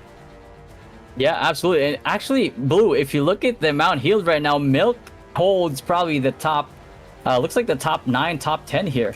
When it comes to healing done. So their healers are doing work, but we've yet to see it translate over in terms of staying power onto the point, but that might also be because they're losing more HP than Pineapple is. Yeah, absolutely. We look at this one right here. Let's take a look at the leaderboards as we tick down to the 15-minute mark. I expect Pineapple very heavily. Xanrel, holy moly, the only one on the leaderboards for Milk here. The Axler's doing what he can as well on that Cordy, the next highest. And then again, another crossbow coming in at number 3 here. Landleal and then Mad Miz on the spear in at number 4 for Milk right there, doing what they can. Damage taken right now. Top heal. Again, top tank of the lobby. Happa doing what he can for his guild right now. Very well positioned tank, always with his healer right behind him. Monster LZ, this guy is consistently on top of the lobby for heals every time we see this guy. What an absolute Giga Chad. Yeah, exactly. Absolute Giga Chad indeed. And again, he's like one of the standout performances that we've seen before as well, where we kind of said like, yes, they might not be the favorites to win the tournament, but look out for this guy. He is one of the top performers when it comes to healing. He's just overall a good player in general. And again, unfortunately on the side of Milk here, it is not enough for them to get presence on this rift as much as they would want to. 38 on Pineapple, 23 on Milk. And as you can see on the outside, look at the small stairs choke point here, Blue. It's a lot of Milk getting delayed by about a party of Pineapple, and it's just not worth the numbers investment. Again, this whole thing is an objective game. It's all about managing your resources and getting more for less. And Pineapple was doing exactly just that with a single party of 6. They were able to hold off 3-4 parties on the side of Milk, and we saw that on the rift take there with the numbers disparity on the side of Pineapple, is that they were just able to hold them long enough. And now Red here, Milk, losing the take on the rift again, and it's just unfortunate for them because they have to redo that all over again, but they just have to do it better. They can't keep getting distracted here by 6 people. It is not that big of a deal. Ignore them if you have to. Push into the rift because most of Pineapple is fighting the rest of your stack, 20 plus members of your stack specifically on the rift, and they need your help now. Yeah, absolutely. As they struggle here, Milk, 13 and a half minutes to make something happen on the clock right now. They were expressing some doubt in the chat earlier as they regroup out here. I'll be honest with you, at least they're able to take out they're doing damage to Pineapple. That's not the problem. They are getting kills out here, but it takes them such a long time to lock down individual targets. You can see the rest of Pineapple has so much time to respond. What in the holy heck is that name? Your name is Beef Smeller? What? He is a bit of a character. The only words I've seen him say ever since I've known him since T1 is "I smell like beef." Those are the only words that I've seen come out of his mouth. He does not talk. He does talk, but that's all he says. He's like a Pokemon, and his smell is "I smell like beef." That was wild. I have never heard a human being compared to a Pokemon. I would have gone with Groot, but you know what? Pokemon, honestly, I'm kind of liking that one more. Chemos over here trying to get through for Milk, taking a heal right now, trying to heal themselves up as they move through here, gets frozen in place as, there's the freeze, fails, then they get the heal off right there. The only 2, the boy who lived, who made it through that choke right there, Pineapple, just making sure that they consistently lock this down so that Milk cannot get through, LF. Exactly, locking them down here. And again, you can see a mass of Milk here pretending as if this is the rift take zone, just completely getting gap stopped here by the side of Pineapple. Pineapple is not even in the best position technically here, as they're pushing past the choke point and not leading Milk into the choke point, but because they're so dominant, they're just taking the fights on the outside and just fighting on even ground on the outside here, right in front of the choke point, and they're still winning the fight. You see nothing, almost nothing, but Pineapple kills here. And on the side of Milk, I see CD there getting a kill as a Curse Bomber Templar, and that's about it for the side of Milk. Nothing else. Nemesis X now getting a kill on the side of Milk, and CD getting another Curse Bomb again, catching all of those players unawares of the curse stacks that's on them. And yeah, they're just not gaining any ground. They're getting met out here when it's not even where the fight's supposed to be. And the rest of Pineapple is just handling the rest of Milk here. On the side of the broken wall choke point, on the other side of where the rift is, the exact opposite. And yeah, even though Milk does get that cap off, unfortunately there's 7 Pineapple there, or 6, which is probably their Stone Capper team, ready and waiting to just deny this take. And then the rest of Pineapple is just manhandling essentially the rest of Milk. Yeah, absolutely. As it looks like Xanral doing what he can. He got healed so many times right there so that he could get a Cordy spin off, and his static is doing what they can. But man, the entire guild is backing him up on this one, or they're trying to back him up, and they just can't make it happen. Xanral does manage to get these brief moments of brilliance here. He gets a solid spin-off, but man, look, there's Sosa there, down there as well, doing what he can on that Greatsword Dagger, that Crusader class. Here we go, Milk gonna pile onto the point right now, catching Pineapple a little out of position. Looks like Theal's gonna go for a cap right now. It's not gonna get interrupted. He's gonna get it off, and they have 20 people on the point strong right now, and it looks like Pineapple's gonna have to respond to this. Yeah, absolutely. Pineapple has to respond to it because there are even numbers right now on the rift. Milk here playing for the win, playing the objective here. But again, as I say that, I see a party or two of Milk getting hung up on one person. It is not worth it. Help your boys. They're gonna get ran over by like extra people from the side of Pineapple, which you can't afford to begin with. And if you're delaying that much, it's just not a good thing. If your kill squad wants to kill that one person, by all means, let them kill that one person, especially if he is a priority target. But if he is not a priority target, unfortunately, you really have to just ignore him and get on the point. Get this objective. This is, at the end of the day, an objective game. You need people on here. Not only do you need people on the rift to take it with a rift take size as big as Azrael, but you also need on the side of Milk here to help your boys that are getting absolutely dumpstered on the rift, because not only is Pineapple having the stronger statics, they are also outnumbering Milk that are on the point, and now they're just getting decimated. The Stone Taker party that's here on the rift right now is gonna get cleaned up shortly here. Meanwhile, the rest of the Pineapple stack going back to the small stair choke point here closer to Portal 2 is they're gonna try to camp people coming in, and they're gonna try to stop them from going in and getting the max value, get the fights towards there with their tanks blocking off the pathway, and still managing to have their DPS in the take zone and then bombing any clump that their tanks make. And that just makes it so easy for the side of Pineapple to stop everything. And that's it. All they needed to do was keep them out long enough for the take percentage to go all the way down to 0, and they just take the rift off of Milk, and now the pressure's off on Pineapple again. Yeah, absolutely. City here, one of the top DPS of the lobby on the side of Milk once again. And this is a Templar, but this is a DPS Templar. Oh my goodness. I was about to say running Bulwark and Tevent one. That's normally what you do see DPS Templars, those Curse Bombers, running very frequently there. There's Eli in the middle of everything, trying to keep himself healthy. Or maybe it's Ellie, who knows. They are trying to keep themselves healthy on the point right now as Milk tries to initiate one more cap. Their previous cap got thwarted as Pineapple just pulled back to this. You have to be watching this match right now. What's going to be your strategy against Pineapple in the next match they win this? Yeah, I'm not sure, Blue. I don't know if I wanna, but in terms of like the fight right now, it's just, I mean, it's just preparation. What I'm curious of actually in this case is, after seeing the Piccolo fight, after seeing this fight right here, do you think as well that like maybe Pineapple is just more comfortable in an even playing ground, or do you think that they just have not built enough collision resist at all to combat any type of map, like maybe Chernobog? or maybe any map that has some high elevation that they can. Are you asking me for fucking advice right now? Are we gonna see an NA East angle right now? Or I will be honest. I think that they have stronger statics than you overall. So you need. Cherno is going to go very one-sidedly in the wrong direction for you. I think that it's going to be a very bad time. And you're going to trickle spawn up there, and it's very much so whose static is better than whose static. You need a strong engage style Riftstone. Honestly, they lost on which T2 map did they lose on earlier today? It was Paclo.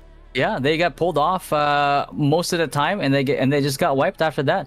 And then after that, they were forced to push into this long choke point where, Kaonashi was just free to engage them up front, and then the rest of their squad jumps down and catches them on the back end, and they just get surrounded right away. Yeah, I think that Paclo might be the play. That's what at least I would try, because I don't think it's going to come down to necessarily individual statics. Obviously, that's going to help them overall, but I think that if you have better team coordination, and you saw a number of different strategies that they were able to employ, whether you come down from the high ground, and you'll notice every time you come down from that high ground engage, you saw they grouped up on the high ground, and then Kaonashi flew to the low ground, and they beat Pineapple in that first engage. Why? Because Pineapple instinctively took a step back and put themselves in a choke point there. If you can have your Cordy crossbow like statics wait off on the side, everybody else groups up on the high ground, up there, and then your Cordy crossbows wait, and then right as you're about to engage, you have your Cordies fly down, and they land on that backline right as the fight happens there. Maybe they get a couple spins off, or maybe they can engage head on. If Pineapple doesn't manage it perfectly, I do think that the Cordies could be impactful enough that you could see Dynasty come out on top, and then all you have to do is control the stairs, because that's how Pineapple was trying to engage every time. And I think if you break them 4 or 5 times, their spirit breaks as a guild, you do have potential to beat them. But I'm going to be honest with you, I think that's an 80-20 fight in Pineapple's favor. You're going to have to play like gods.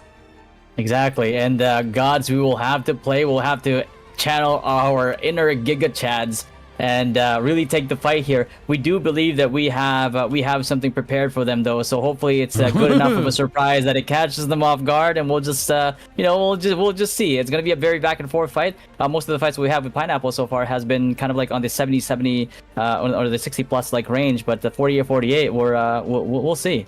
We'll see for sure. Okay, my recommendation is not Cherno. Okay, their statics are stronger than yours. Their statics are stronger than yours, meaning in a straight up head to head where there's you remove shot calling from the equation. You don't want to do that. You need to be the difference.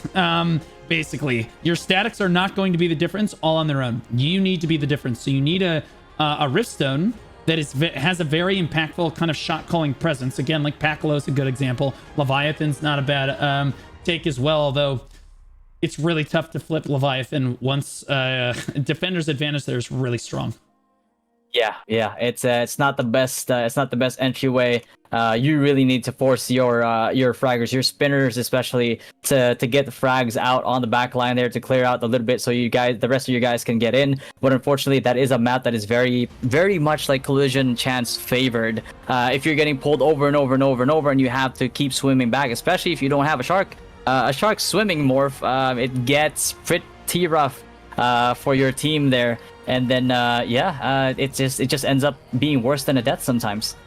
Yes, it does on that one. So I'm looking forward to see what you guys have in store. There's only 3 minutes left on the clock. It does look like that Milk sadly is going to be knocked out of the tournament, but City down here putting on a clinic on this SNS wand here.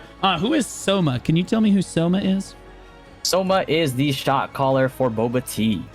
Oh, maybe I should get him in the call while we... Maybe he should come shoutcast with me on the desk. Oh, yeah, actually, that would be nice. Kind of goated. He should DM me. That'd be sick. That'd be cool. Could this be Milk's big chance? Oh my gosh, that's so BM. That's ridiculous. That is absolutely obnoxious. It is what it is. Soma interview. No, I would bring bring Soma in. We'll have him. We'll put him on the desk. Screw it. I don't know. He probably has to get ready. He's got another match later today versus Kaonashi. If he wants to help me shoutcast the next match, he's more than happy to DM me. I'll pull him in. I trust that he's probably not going to say anything stupid. Would be pretty fun. But again, he's probably going to want to get ready against Kaonashi. If I had to best, that's what I would want to do as a shot caller, because you're looking at potentially going for the grand finals here. You really don't want to mess anything up here, but we'll see. Oh, they're saying Soma is available. Okay, apparently he's confident. That guy literally just said, "I smell like beef again." Bro, this dude is literally Groot. This guy is like great value Groot right now. What's like Wish.com Groot? Exactly. What is going on? Exactly. I mean, it's that's not something that you could predict. He just is him when it comes to smelling like beef. Yeah. Literally insane. Yeah, if someone DMs me, I can bring him onto the desk if he wants to. Oh wait, looks like. Oh yeah, is it? Oh, Faz might be as well. The shot caller for Kaonashi. I don't know. You might have a double shot caller desk here on your hands if you so wish. Okay, yeah. Soma DM me first. It looks like he's got a Twitch handle too, which is good. It'll be good promo for him. We'll see here. We will see. 50 seconds left on the clock. I'll see if I can't call Soma right as you bounce out to go shot call your match and see what he says.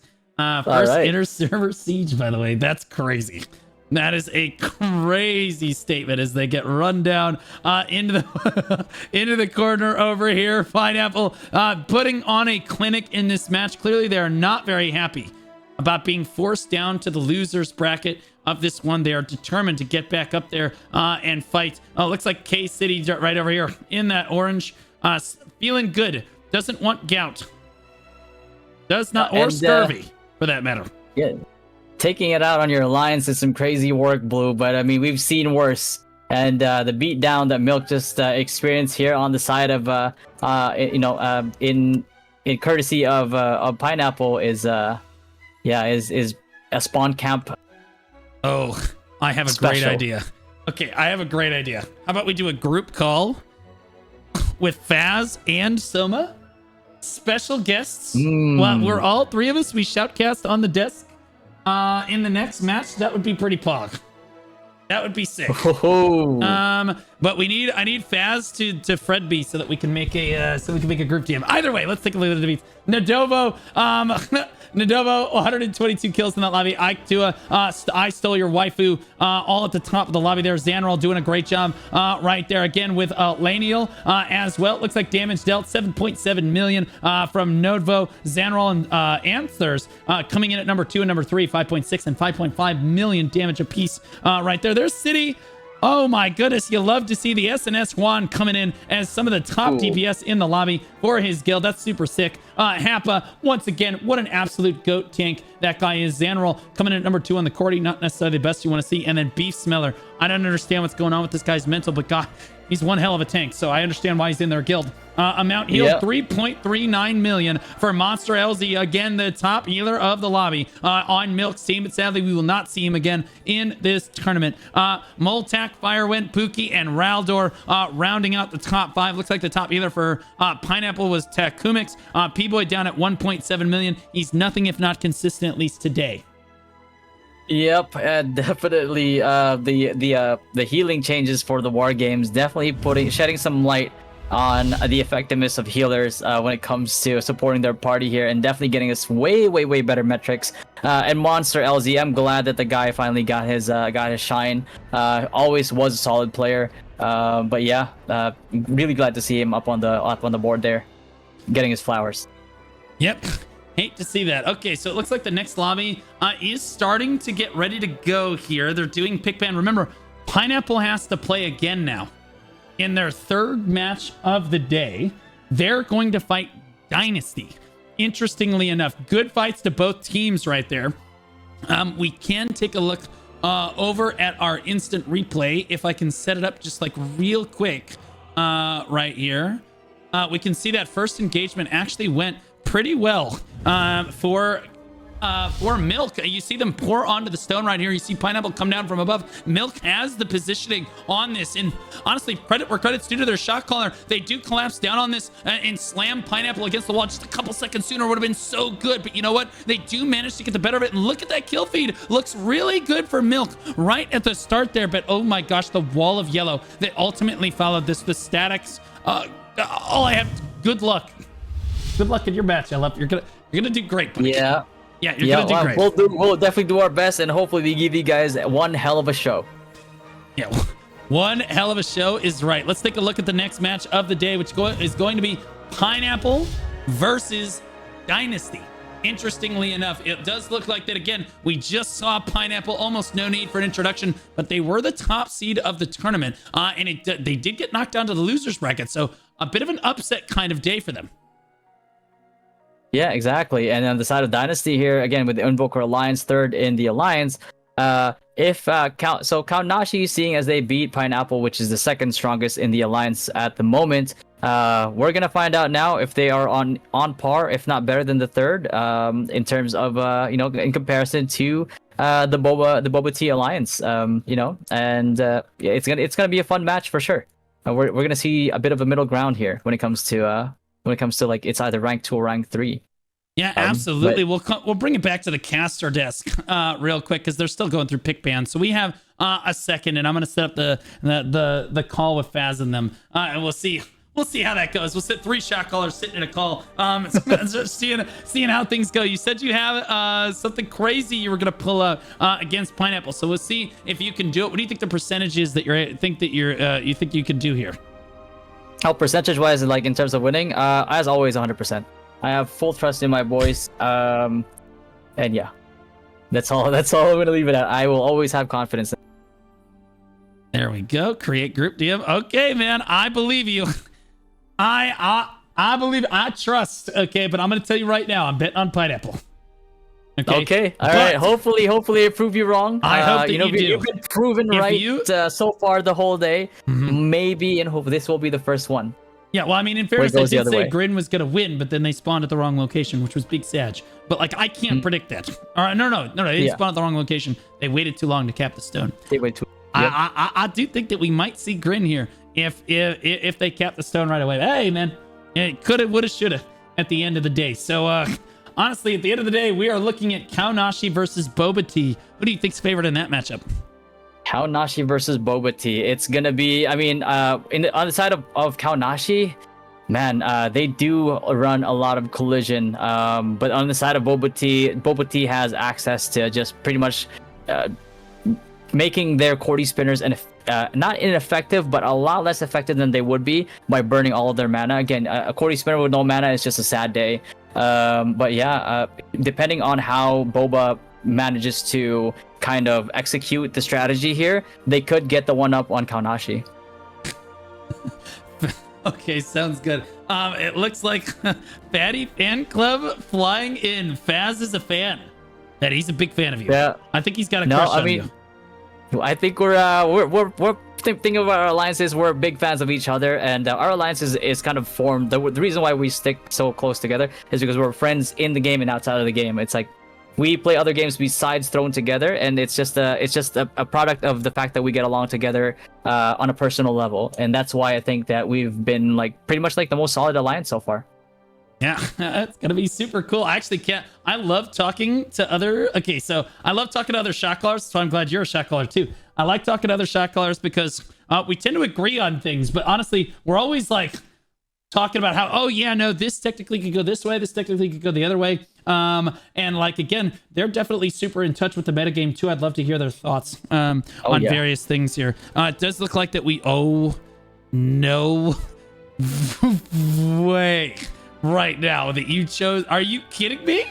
Are you high? Are you crazy? Homie, what? What did I miss? No way. No shot. Dynasty versus Pineapple. Dynasty wins the coin toss. Pineapple bans. Pineapple bans Bacalo, Leviathan, Grand Alon, and Daigon. The choice on Dynasty's team is Malakar. Go shot call for your boys. You go, they're gonna need you. Malakar? Are we serious? Malakar is gonna be a spicy one, and yeah, we'll see. We'll see who has adapted better in this meta. It's gonna be a sight to see. Okay, man. Good luck out there. Thank you. Luck. We're all counting on you. Yep. Okay, boys. It's just me and you guys again, but only for a split moment. It It does look like the Dynasty is, what, yellow? Yeah, Dynasty is yellow. And Pineapple. Wow, Pineapple did not get yellow. They're pissed. They're mad. They're mad. All right. We'll see how this goes. I'm going to call the two shot callers. Is chat ready? Let's see.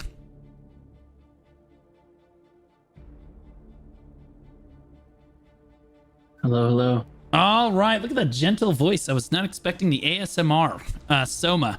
Shot calling over here. So you guys are the shot callers for which guilds respectively? You can introduce yourselves real quick. I don't mind going first. I'm Soma. I shot call for Boba Tea on NA West. Current in-game name is Diglett. And my partner over here, Faz. You want to introduce yourself? Yeah, I'm Faz. I'm the shot caller for Kaonashi. Okay, right on. And you said partner. Are we dating just in different guilds, or is this just No, like Alliance homies, you know? Alliance homies. Okay, all right. Yo, I didn't know, bro. I don't know who's on top and who's on bottom here. It is what it is. It does look like the lobby's getting ready here. What do you think about Malachar, Pineapple versus Dynasty? First of all, what are your guys' thoughts on who the strongest guild in NA West actually is right now? Because you guys are fighting in the next round. What do you guys have to say to each other? I know you guys probably have a lot of respect for each other. Most of the time, shot callers are the level-headed ones when it comes to it. How do you guys think your guilds are going to do against each other? We'll start with Faz. I mean, Boba's like our big brother. We've always looked up to them and tried to mirror our gameplay towards theirs. So it's going to be a really good match, I think. Oh, fantastic! And your boyfriend Soma, how do you guys think you're gonna do? I mean, love to hear it from Faz. That's big respect. I think you guys have come a long, long way. I would say it's closer than it's ever been. And it's going to be a really good matchup. I think, if anything, this match will probably prove who is the best throughout this tourney, right? So far, you guys still got to beat the winner of the losers bracket again. Are you both confident that you could beat Pineapple if they come back? I was told that they were the strongest guild in NA West. Everybody was confident that they were the best. I seeded them very highly. Yeah, those guys are losers. I think if they were the strongest, they wouldn't have ran, right, Faz? Yeah, they're a bunch of runners, bunch of losers. Oh my God! Don't worry, Pineapple. I still love you guys. Don't worry about it. Holy moly, bro! You all better win. That's all I'm saying. If they beat Dynasty, y'all best be winning. All right, because both y'all are gonna be playing them again, potentially here. All right, I don't know. To be honest, go ahead. I have Dynasty. I have Dynasty in this one. To be honest, Really? I support my brother Fatty. They've been doing strong from the war games we've played. They look good. They look really good. I'm gonna be honest with you. You want my honest take as a shot caller to shot caller? That sounded like that was copium.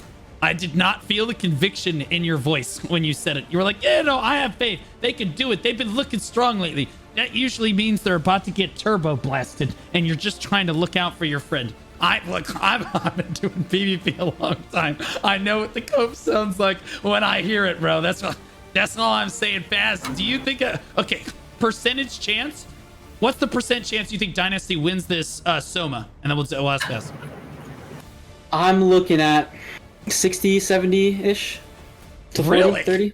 Yeah. On Yeah, Malachar. I have faith. I have real faith. I know you don't think we do, but I have real faith. I know some stuff about these two teams.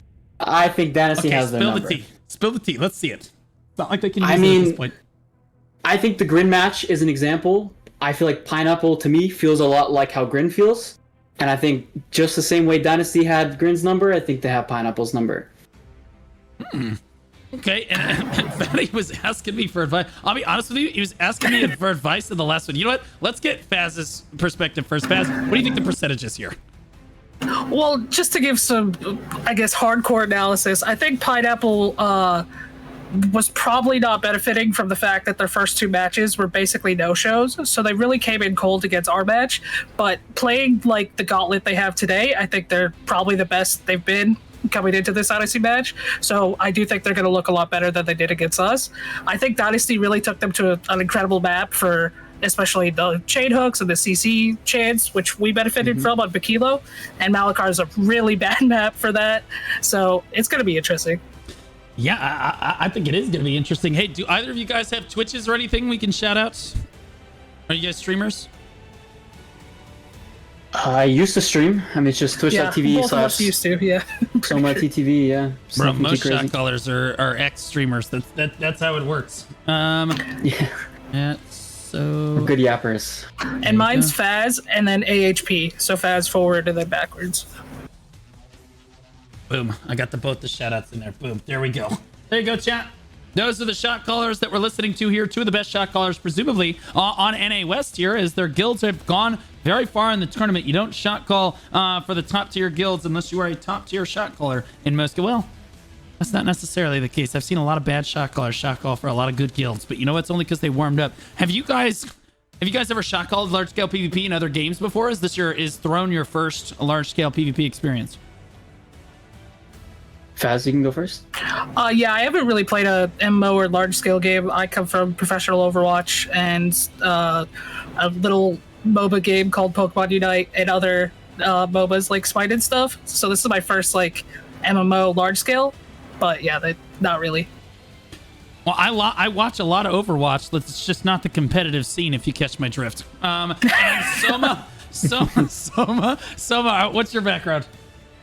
I'd say most of my experience comes from shot calling some smaller race to world firsts in WoW, and then outside of that, maybe a little bit of like very babyish Valorant play. Did you say crazy. world's first? Classic WoW, nothing too crazy. Like, Oh, geez. not retail.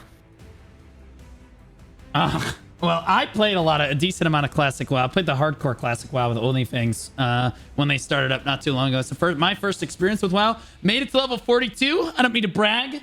Made it to 42 without dying a single time, and then basically gave up because they said that was the halfway point, and I just didn't have the time in the day to get it done. But honestly, one of the best MMOs I've played, though. Yeah, as long as you can use the mana potion, you're fine. Yeah, it's pretty fun, but hardcore WoW it's too much for me. Even I couldn't play that, to be honest. I played Wrath and Cataclysm. It's an ass clenching experience. I'll be honest with you. It's kind of a workout all the time because your cheeks are just always clenched. Okay, let's talk about a little bit about the meta here. Do you guys want to get in the match itself? We could let you guys spectate. That way you guys can see stuff. Oh, sure, yeah. DM Lucy and tell him to give you the match numbers so that you guys can jump in and spectate and join the lobby and stuff. There we go. We want to know about Gout. I don't know. Do you guys know the origin story of Gout? Can you guys tell me? Because Fatty couldn't tell me. I believe it might have come from a player in my guild by the name of Who's Magic. Something apparently he's been memeing about for years. I didn't know that, but I don't know. He just started spamming in Twitch chat, and it kind of caught on. I think my guild started to spread it a little bit, though. I legitimately have no clue. Yeah, I didn't know it was a thing until this tourney, to be honest, like a week or two ago. Oh, interesting. Very interesting. Okay, so we got both of you guys in, are ready to spectate. You guys good to go? All right, lobby is ready. We are go on Malachar for Dynasty versus Pineapple. I cannot believe the words coming out of my mouth, but here we go. This is going to be a clown fiesta. Cue the Benny Hill music right now, as the guilds are going to spawn right in. I guarantee you they run straight for the stone, and honestly, this is where it matters whether or not you're playing on console or PC, and whether or not you have an M.2 NVMe, because you gotta, oh my goodness, look at all those grapples up. They're trying to control the grapples. People are trying to pull each other down as well. Fat girl trying to squeeze through that choke and rolling people off the side of the edge with her lard, but it's a back and forth kill feed right now. Dynasty actually on top of it, guys. Yeah, Dynasty looking really strong here. Really, really solid. Yeah, the problem with this map is there's only really this one portal spawn. The other two portals are quite far away, so you're going to see a lot of fighting around here. You can wrap on the right side of the grapple, but you will see just a lot of fighting on this tower thing right here. Yeah, it's a slow walk too on that right side, so it takes quite a long regroup, and it's a skinny choke push, so usually it's easy to hold. Yeah, we are seeing a decent amount of Pineapple actually get grouped up on the Rift itself, but Dynasty clearly came with a strategy in mind, and now they're skirmishing up on the stone. They've got the grapple under control, as well as Pineapple rather goes to the other side and working their way up the other grapple. I'm not sure that Dynasty has been made aware of it yet. They start to rotate across to try to clamp down on this before Pineapple's able to get up here, but Boo picking up a kill right there. And I'll be honest with you, this kill feed looks pretty good here, Faz. Yeah, what you really want to look at is the hole on the right side of the stone and then the back of the stone. That's where you're going to see a lot of the hooks, a lot of the collision gameplay that is really tough on this map. Yeah, absolutely. Is this kind of what you expected? Or Soma, sorry. Yeah, I'd say it is. I mean, if you look at these Dynasty tanks, I'd say just from playing them compared to Pineapple, they build some pretty cancerous builds. You know, a lot of collision chance, a lot of time bomb damage. If you pushing chokes, small little pillar angles, especially on maps like Grand Alon or Malakar, they punish you. They know how to make that stuff work. And big shout to CZZR, another streamer, by the way. He's huge with those time bombs. You'll see him pick up a lot of kills. When people are funneling into the choke, he is just blowing up 5, 6, 7 people sometimes, just like a spinner. He's does some work. Yeah, wow. Very impressive. See, your analysis, guys, is critical. I appreciate you guys. You know what I'm just realizing right now is LF was going to shoutcast the finals next week with me, and the third place match. I need him to lose. Otherwise, right. I am shoutcasting the third place match and the finals basically by myself because you guys are going to be in there, presumably too. So I'm going to need somebody. Just ask Pineapple. They'll be there. They'll be available. That's crazy. Where's Happer? Where's Happer? Can we get him out of retirement? Oh, maybe Jericho wants to come in. Oh, that'd be good. Oh. I'd love to hear that. Chat PvPs. Stop. They're already dead. I'll be honest with you. Facebook is... Facebook and the rest of his guild here from Dynasty are dominating this Riftstone here. I don't think that Pineapple was ready to go here. Nodevo putting on a clinic, though. Big kill feed right there. Must have been a great Cordy spin that I couldn't see. Oop, Poo went down on the left side of your screen as well right there. As the Cordy's in the lobby, your Triple Chinese and Corey on the side of Dynasty and Nodevo and Ikuda for Pineapple here. Again, most of Dynasty is grouped up on the Riftstone proper. You do see one static for Pineapple on the right side, coming up that back side grapple right there, and then the left side grapple again kind of spread thin right now as both guilds just battling it out, and we're starting to see Pineapple pick up a few more kills as we tick down to the 1 minute mark. We take a look at the kills on the leaderboard. Nodeville, Waffle, Yes, NJ, Facebook from BDO, Ninefall, Bikini Miha, Beanie. God, Benny Micah, yeah, Benny Micah. Whatever, Bikini. I'm just calling him Bikini. I don't care anymore. The mind sees what it wants. Who gives? Pineapple, though, on top, technically, of the leaderboards, but certainly a lot more Dynasty there. Getting a lot of kills in there. Damage dealt looks like 1.5 million already for Nodeville and Yes NJ for Pineapple. And then there's a big gap. Stole Your Waifu and Butt Pug. Oh my god, what a name that guy is sporting right now. Wonderful. Fight's actually looking really even on point. Outside of the collisions on the backside, the fight's really close. It looks like on point. We'll have to see what the point unlocks here in 15 seconds, but super close. Also, the players to watch real quick, I just wanted to mention, are Triple Chinese Name and Not Devo, who is singular. Both of them are probably two of the best spinners in NA West. Oh yeah, okay. Yeah, I'd say those two really cemented the Raider meta in NA West for the first few weeks of it being out. And shout out to my boy in my guild as well, T, did a really great job. Didn't have a Cordy for a long time and was keeping up with them. But yeah, these two, I mean, they take like half a guild on their own just to deal with. To be honest, you got to cement a lot of people to deal with those two. Yeah, absolutely. I could have sworn that Faz said that they were single. And I was like, wait a minute, are we waifu? His name used to be singular, yeah. That's insane. I thought he was dating Fat Girl or whatever in the guild there.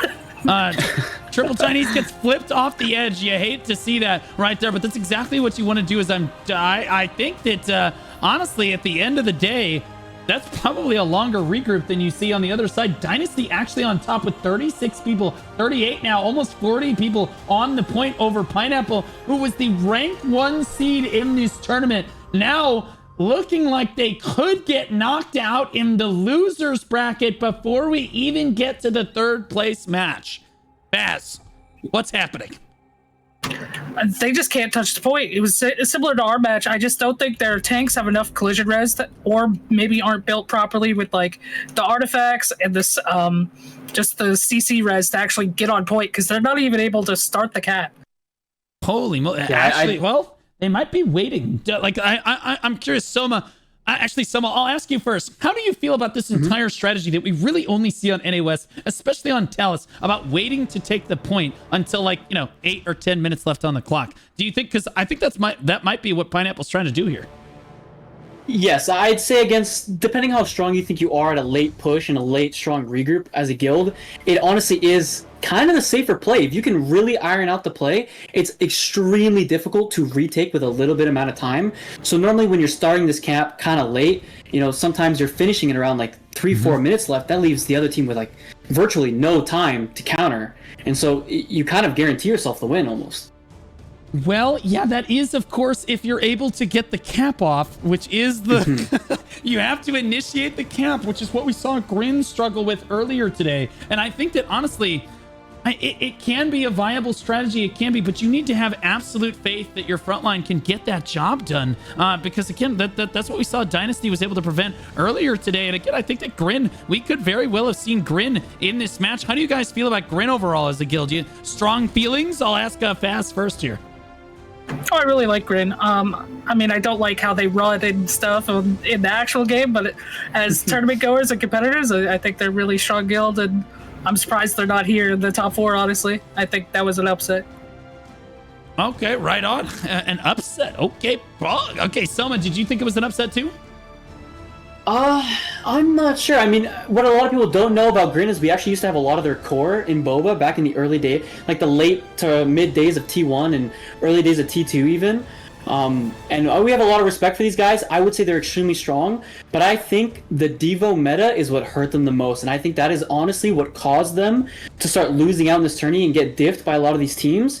They were a really strong 2-2-2 guild that really coordinated that double Devo well, and I think honestly their guilds just started to become a little squishy in that main ball, which caused them to not be able to hold fights on stun. Yeah, but an interesting point to tag on to that. This tournament has had probably 4 meta shifts due to the patch notes, which has been crazy. So if your guild can adapt and is not willing to adapt, it's really tough, especially tanks. I think tanks have went through 3 different builds in the last couple weeks. Yeah, absolutely. Couldn't agree more. I'll be honest with you. I read the patch notes and my heart sank.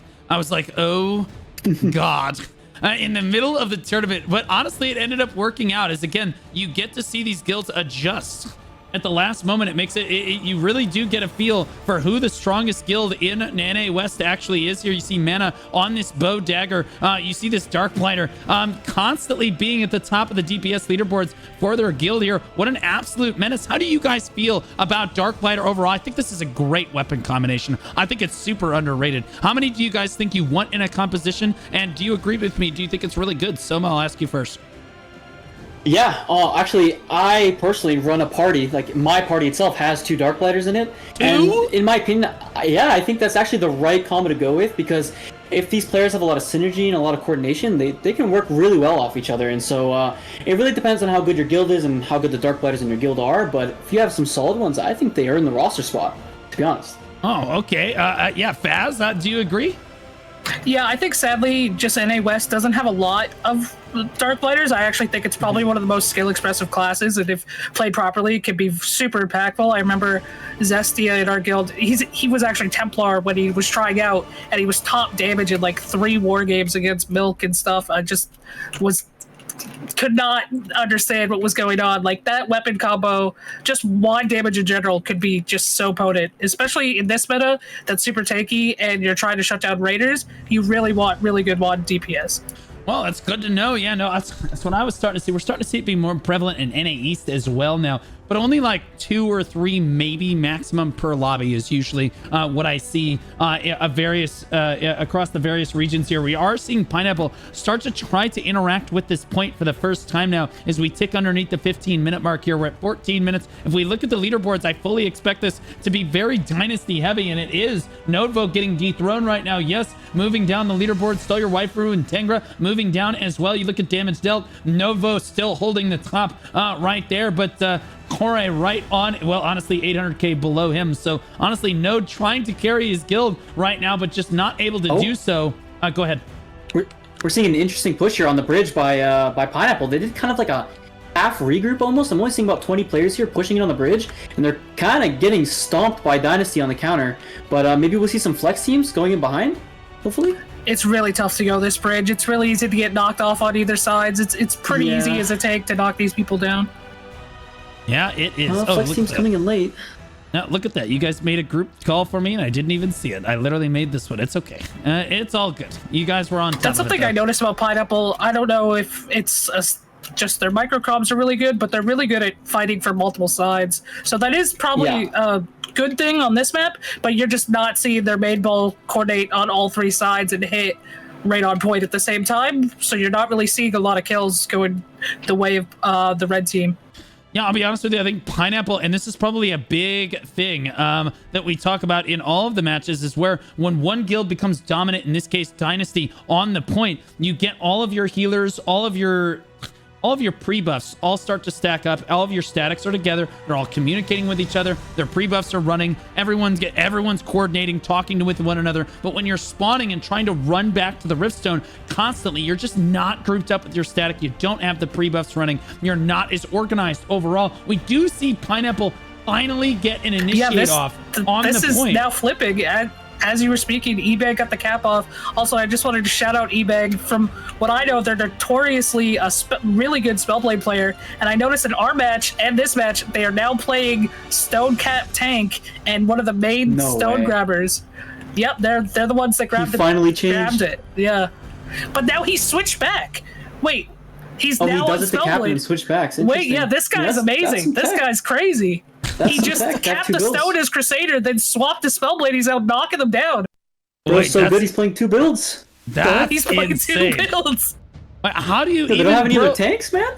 Yeah, dude, he's gotta swap presets every time he does that, right? Like, you can't just run the same build every single time. I don't know how he does it. That is incredible. Yeah, it can take a while to get out of combat too if you don't get like a grappler or something. But the time is draining, so this cap might be for naught if Yellow just keeps 34 versus 17 is crazy. Yeah, that is actually just looking wild. Here, like, Dynasty just aren't dying. Like, I'm looking at these leaderboards too. It kind of looks like Pineapple is lacking some damage outside of their spin.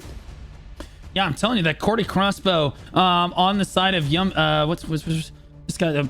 Not P. This guy, Nodevo. Nodevo is absolutely carrying that damage dealt for his team right now on Pineapple, and Pineapple's struggling to get onto the point. They did initiate a point cap right there, but we know, man, this front line squad, Ned Slander, and the rest of the front line on behalf of Dynasty are so good at preventing you from even initiating a cap right now. Here's Ebag. Once again, Ebag is actually trying to cap on that. Yeah, I was gonna say he's now. trying to cap his Spellblade now, so maybe I'm very confused. Is there like something I don't know about, like the passives on Spellblade where you could be able to do this? He's just running tank Spellblade. That's all there is to it. Ain't nothing to see here. He is legitimately trying to cap on a Spellblade. That is not something that we have seen in the tournament worldwide yet, but honestly he keeps getting pushed off right now. 60, 70, 80, 90. Can he get it off? He does manage to get it off. You know, I mean, that evasion might actually be the difference. Maybe it might just be smoke screen and just high evasion. Yeah. Over the collision resist, the evasion actually just might be the difference. You end up getting CC'd just a little bit less, and maybe he understands that dagger is just a little bit better about consistently getting that cap off against Dynasty's frontline, who has all of this CC here, Soma. Yeah, I mean, honestly, dealing with Dynasty, they give us a little bit of a run for our money sometimes. The CC on some of these tanks is really high, and it's kind of similar when I said before that Grin and Pineapple feel similar. As you notice in our match versus Grin and Dynasty's match versus Grin, they just couldn't cap. They spent a long time trying to, and they just never could. And I find that, honestly, Pineapple feels the same. Like, from our previous war games, they kind of struggle to cap sometimes. Ebag just capped again. I mean, that's how you see Ebag. He has to go on an evasion build. He has to swap off Spellblade to get caps off for them. I guess that's a good point. Ebag is one of their best DPS, and if he's having to sacrifice his damage and swap off like a glass cannon type build to play this evasion build to cap, like, could you not have built a tank to either go evasion tank or, you know, just build that collision res to be the capper and be, because obviously you could set up 3 to 4 cappers in your lobby, so it's kind of weird that they're making Ebag do it, who's probably one of their top 3 or 4 DPS in their guild. Yeah, absolutely. Still your waifu on the point right now. Basically just making sure that it is constantly locked down, making sure Dynasty is not going to just stand. Honestly, you do get slight height advantage if you stand up on the Rift Stone, and I think that's what they're trying to go for when they jump up on the stone like that. Also makes it really easy for your healer to pinpoint where you are if you can just say Rift Stone right here. Very easy to get heals off and buffs off right there as well. Dynasty putting on a bit of a clinic, as we did see Pineapple climb over 20% there, and then just gets shut down. 8 people against 40 on the point right now. I'm thinking Pineapple actually might get knocked out of this tournament. After all, 40 people strong for Dynasty on the point. Pineapple, who's the C tier guild again? That would be us and Kaonashi. Yeah, they could just not get numbers on point. They really haven't won a single fight. Like, they might have got cap off, but if you look, even when they get cap off, it's like 30 versus 20, and then very quickly it's 40 versus 20. Like, Dynasty just having such a stronghold on this point, and we haven't seen Pineapple once be able to break it. Yeah, they backed off. Oh my god. They all tried to engage on the back end grapple. They're getting farmed. You hate to see that. Ninefall finally in a phenomenal position. Gets stunned down. The meteors raining down from above right there as Pineapple tries to run up to the stone and just gets absolutely turbo blasted on their way up from the grapple. Now they're going to try to trickle their way up from the other grapple. They are going to run forward. Ebag capping again. This might be the last of the game for them. Yeah, absolutely. Possibly. They do get a countdown. No, I think they probably will try at least 1 or 2 Yeah, there more might be one more, but this is it's getting down. No numbers on stone. They just have no numbers here. It's so rough. 27 to 42. Where is the rest of Pineapple reloading? Probably in the load screen. Probably as you see They're them probably running at work right now, based on what they were saying in the chat before. But we'll see. I mean, I gotta respect if they could get to point.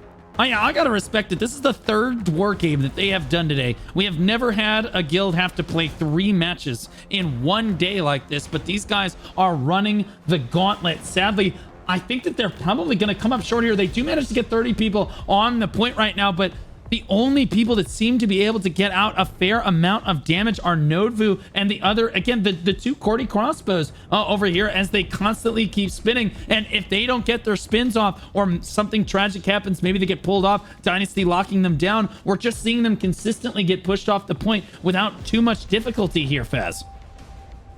Yeah, if you look, the numbers are actually going a bit in their favor for a second here, where it really comes down to what happens with the respawns. If who's stopping the respawns, who's camping the grapple more, because that's what really matters, is like stopping the reinforcements from getting on. You know, you will go blow for blow on point, but it's about who reinforces faster. Yeah, absolutely. Look at this. Ebag again. I just want to... Wow, man. I can't believe this. The first time I'm seeing this. Is there no one else? Crazy.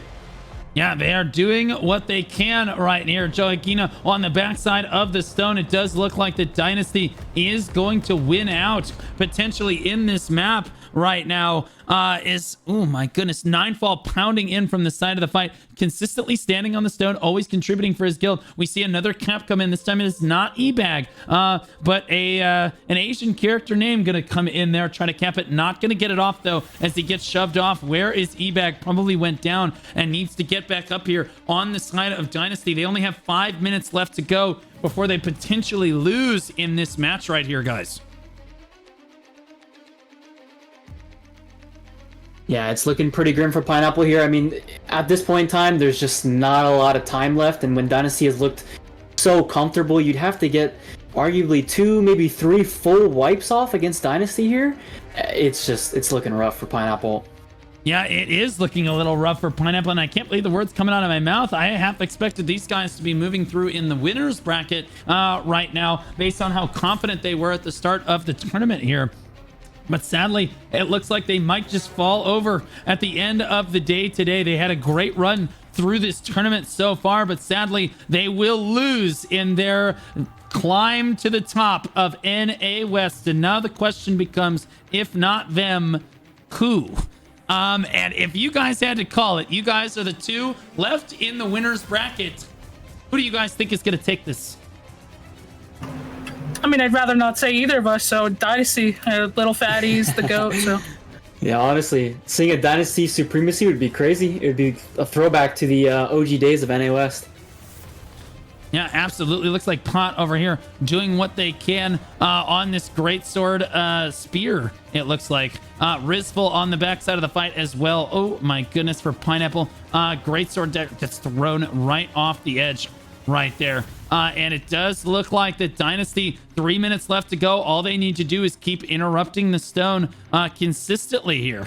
And Stole Your Waifu not able to make anything happen right there as they're running back and forth. It does look like that Goku-Sin is standing on the point as well. I'm seeing a lot of white health bars here.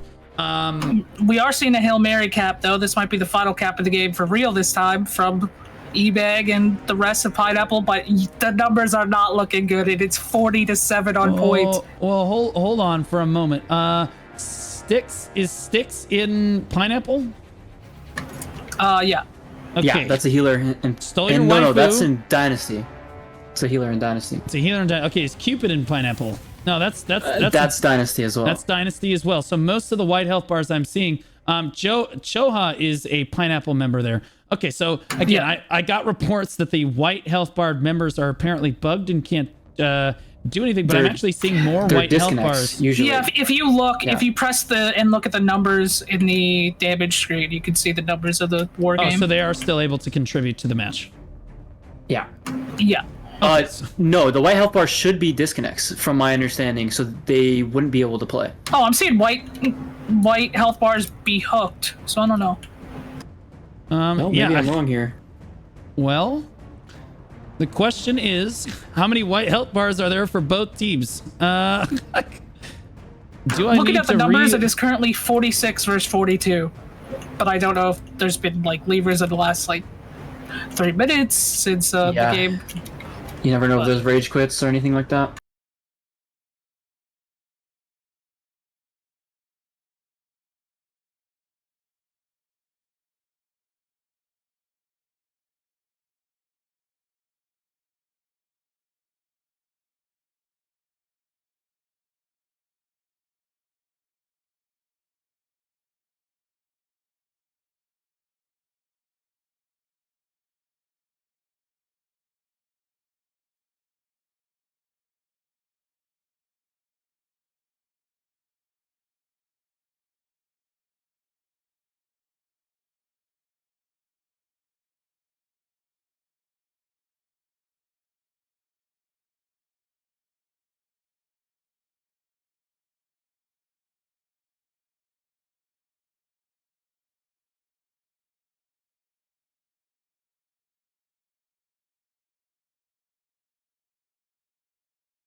I'm gonna give the shout out to Little Fatty right there. I can let him say a little bit. All right. All right, LF. You want to give him your outro real quick? Yeah, I mean it's an unfortunate matchup for sure. We saw it being played in the other regions, so we thought we know that we played Collision, so we know that we wanted a match that had that took advantage of Collisions. At the end of the day, we saw the VOD. I tried to be as neutral as I could and tried to be more of a communicator on the side of my guys. Not the position I wanted to be in, not the position that I'm sure you wanted to be in. But yeah, it is what it is. It's a tough. It is what it is. It falls on me at the end of the day. It is what it is. It happened. We'll move through it. It's okay. Thanks for coming on and casting today. I really appreciate you. Thanks for the tournament directors for sticking with me in a tough day today. We'll be back tomorrow with EU. Guys, you know what would make me really happy right now? if everybody just said WAGS in chat. Because honestly, without them, the tournament is not possible. I'll be honest. I have been doing my absolute best to put on the best tournament that I can for the community, for the betterment of the community as a whole. And I could not have done it without AGS's help. I really appreciate them. It's their feedback that helped change the healing today, like the overhealing. A big WAGS there, you know, the feedback was has been amazing from them, and they've been great at communicating and everything during the tournament and stuff, and I appreciate working with them, and it just wouldn't be possible without them. Right. Guys, it's not AGS plugs, it's NCSoft, but either way, I really appreciate NCSoft too, because they clearly are watching the tournament from home. I'm sorry I failed you all guys today. I promise the EU will be better tomorrow. Tomorrow will be a better day. We'll be back at 12 p.m. Central, 7 p.m. EU, Eastern Standard, or Eastern European time. Yeah. Yeah, whatever. 7 p.m. Europe time. Whatever the 7 p.m. Europe time. I really appreciate you guys all watching. I'm really sorry it didn't pan out today. All of our matches were great. Thank you to all the guilds that showed up. Everybody had a great showing today. NA West has been a phenomenal region to put on tournaments for, or at least my first ever tournament for them. It's been really cool getting to know people. Big shout out to was it Faz and Soma that came into the call today? It's the first time we tried doing that. We tried to branch out today. So Faz and Soma were great today. I really appreciated them kind of helping out. I'm going to throw it over to Invulnerable, where he is going to take care of you guys for the rest of the day. I am going to go cry myself to sleep. I love you guys so much. Have a great rest of your night, guys.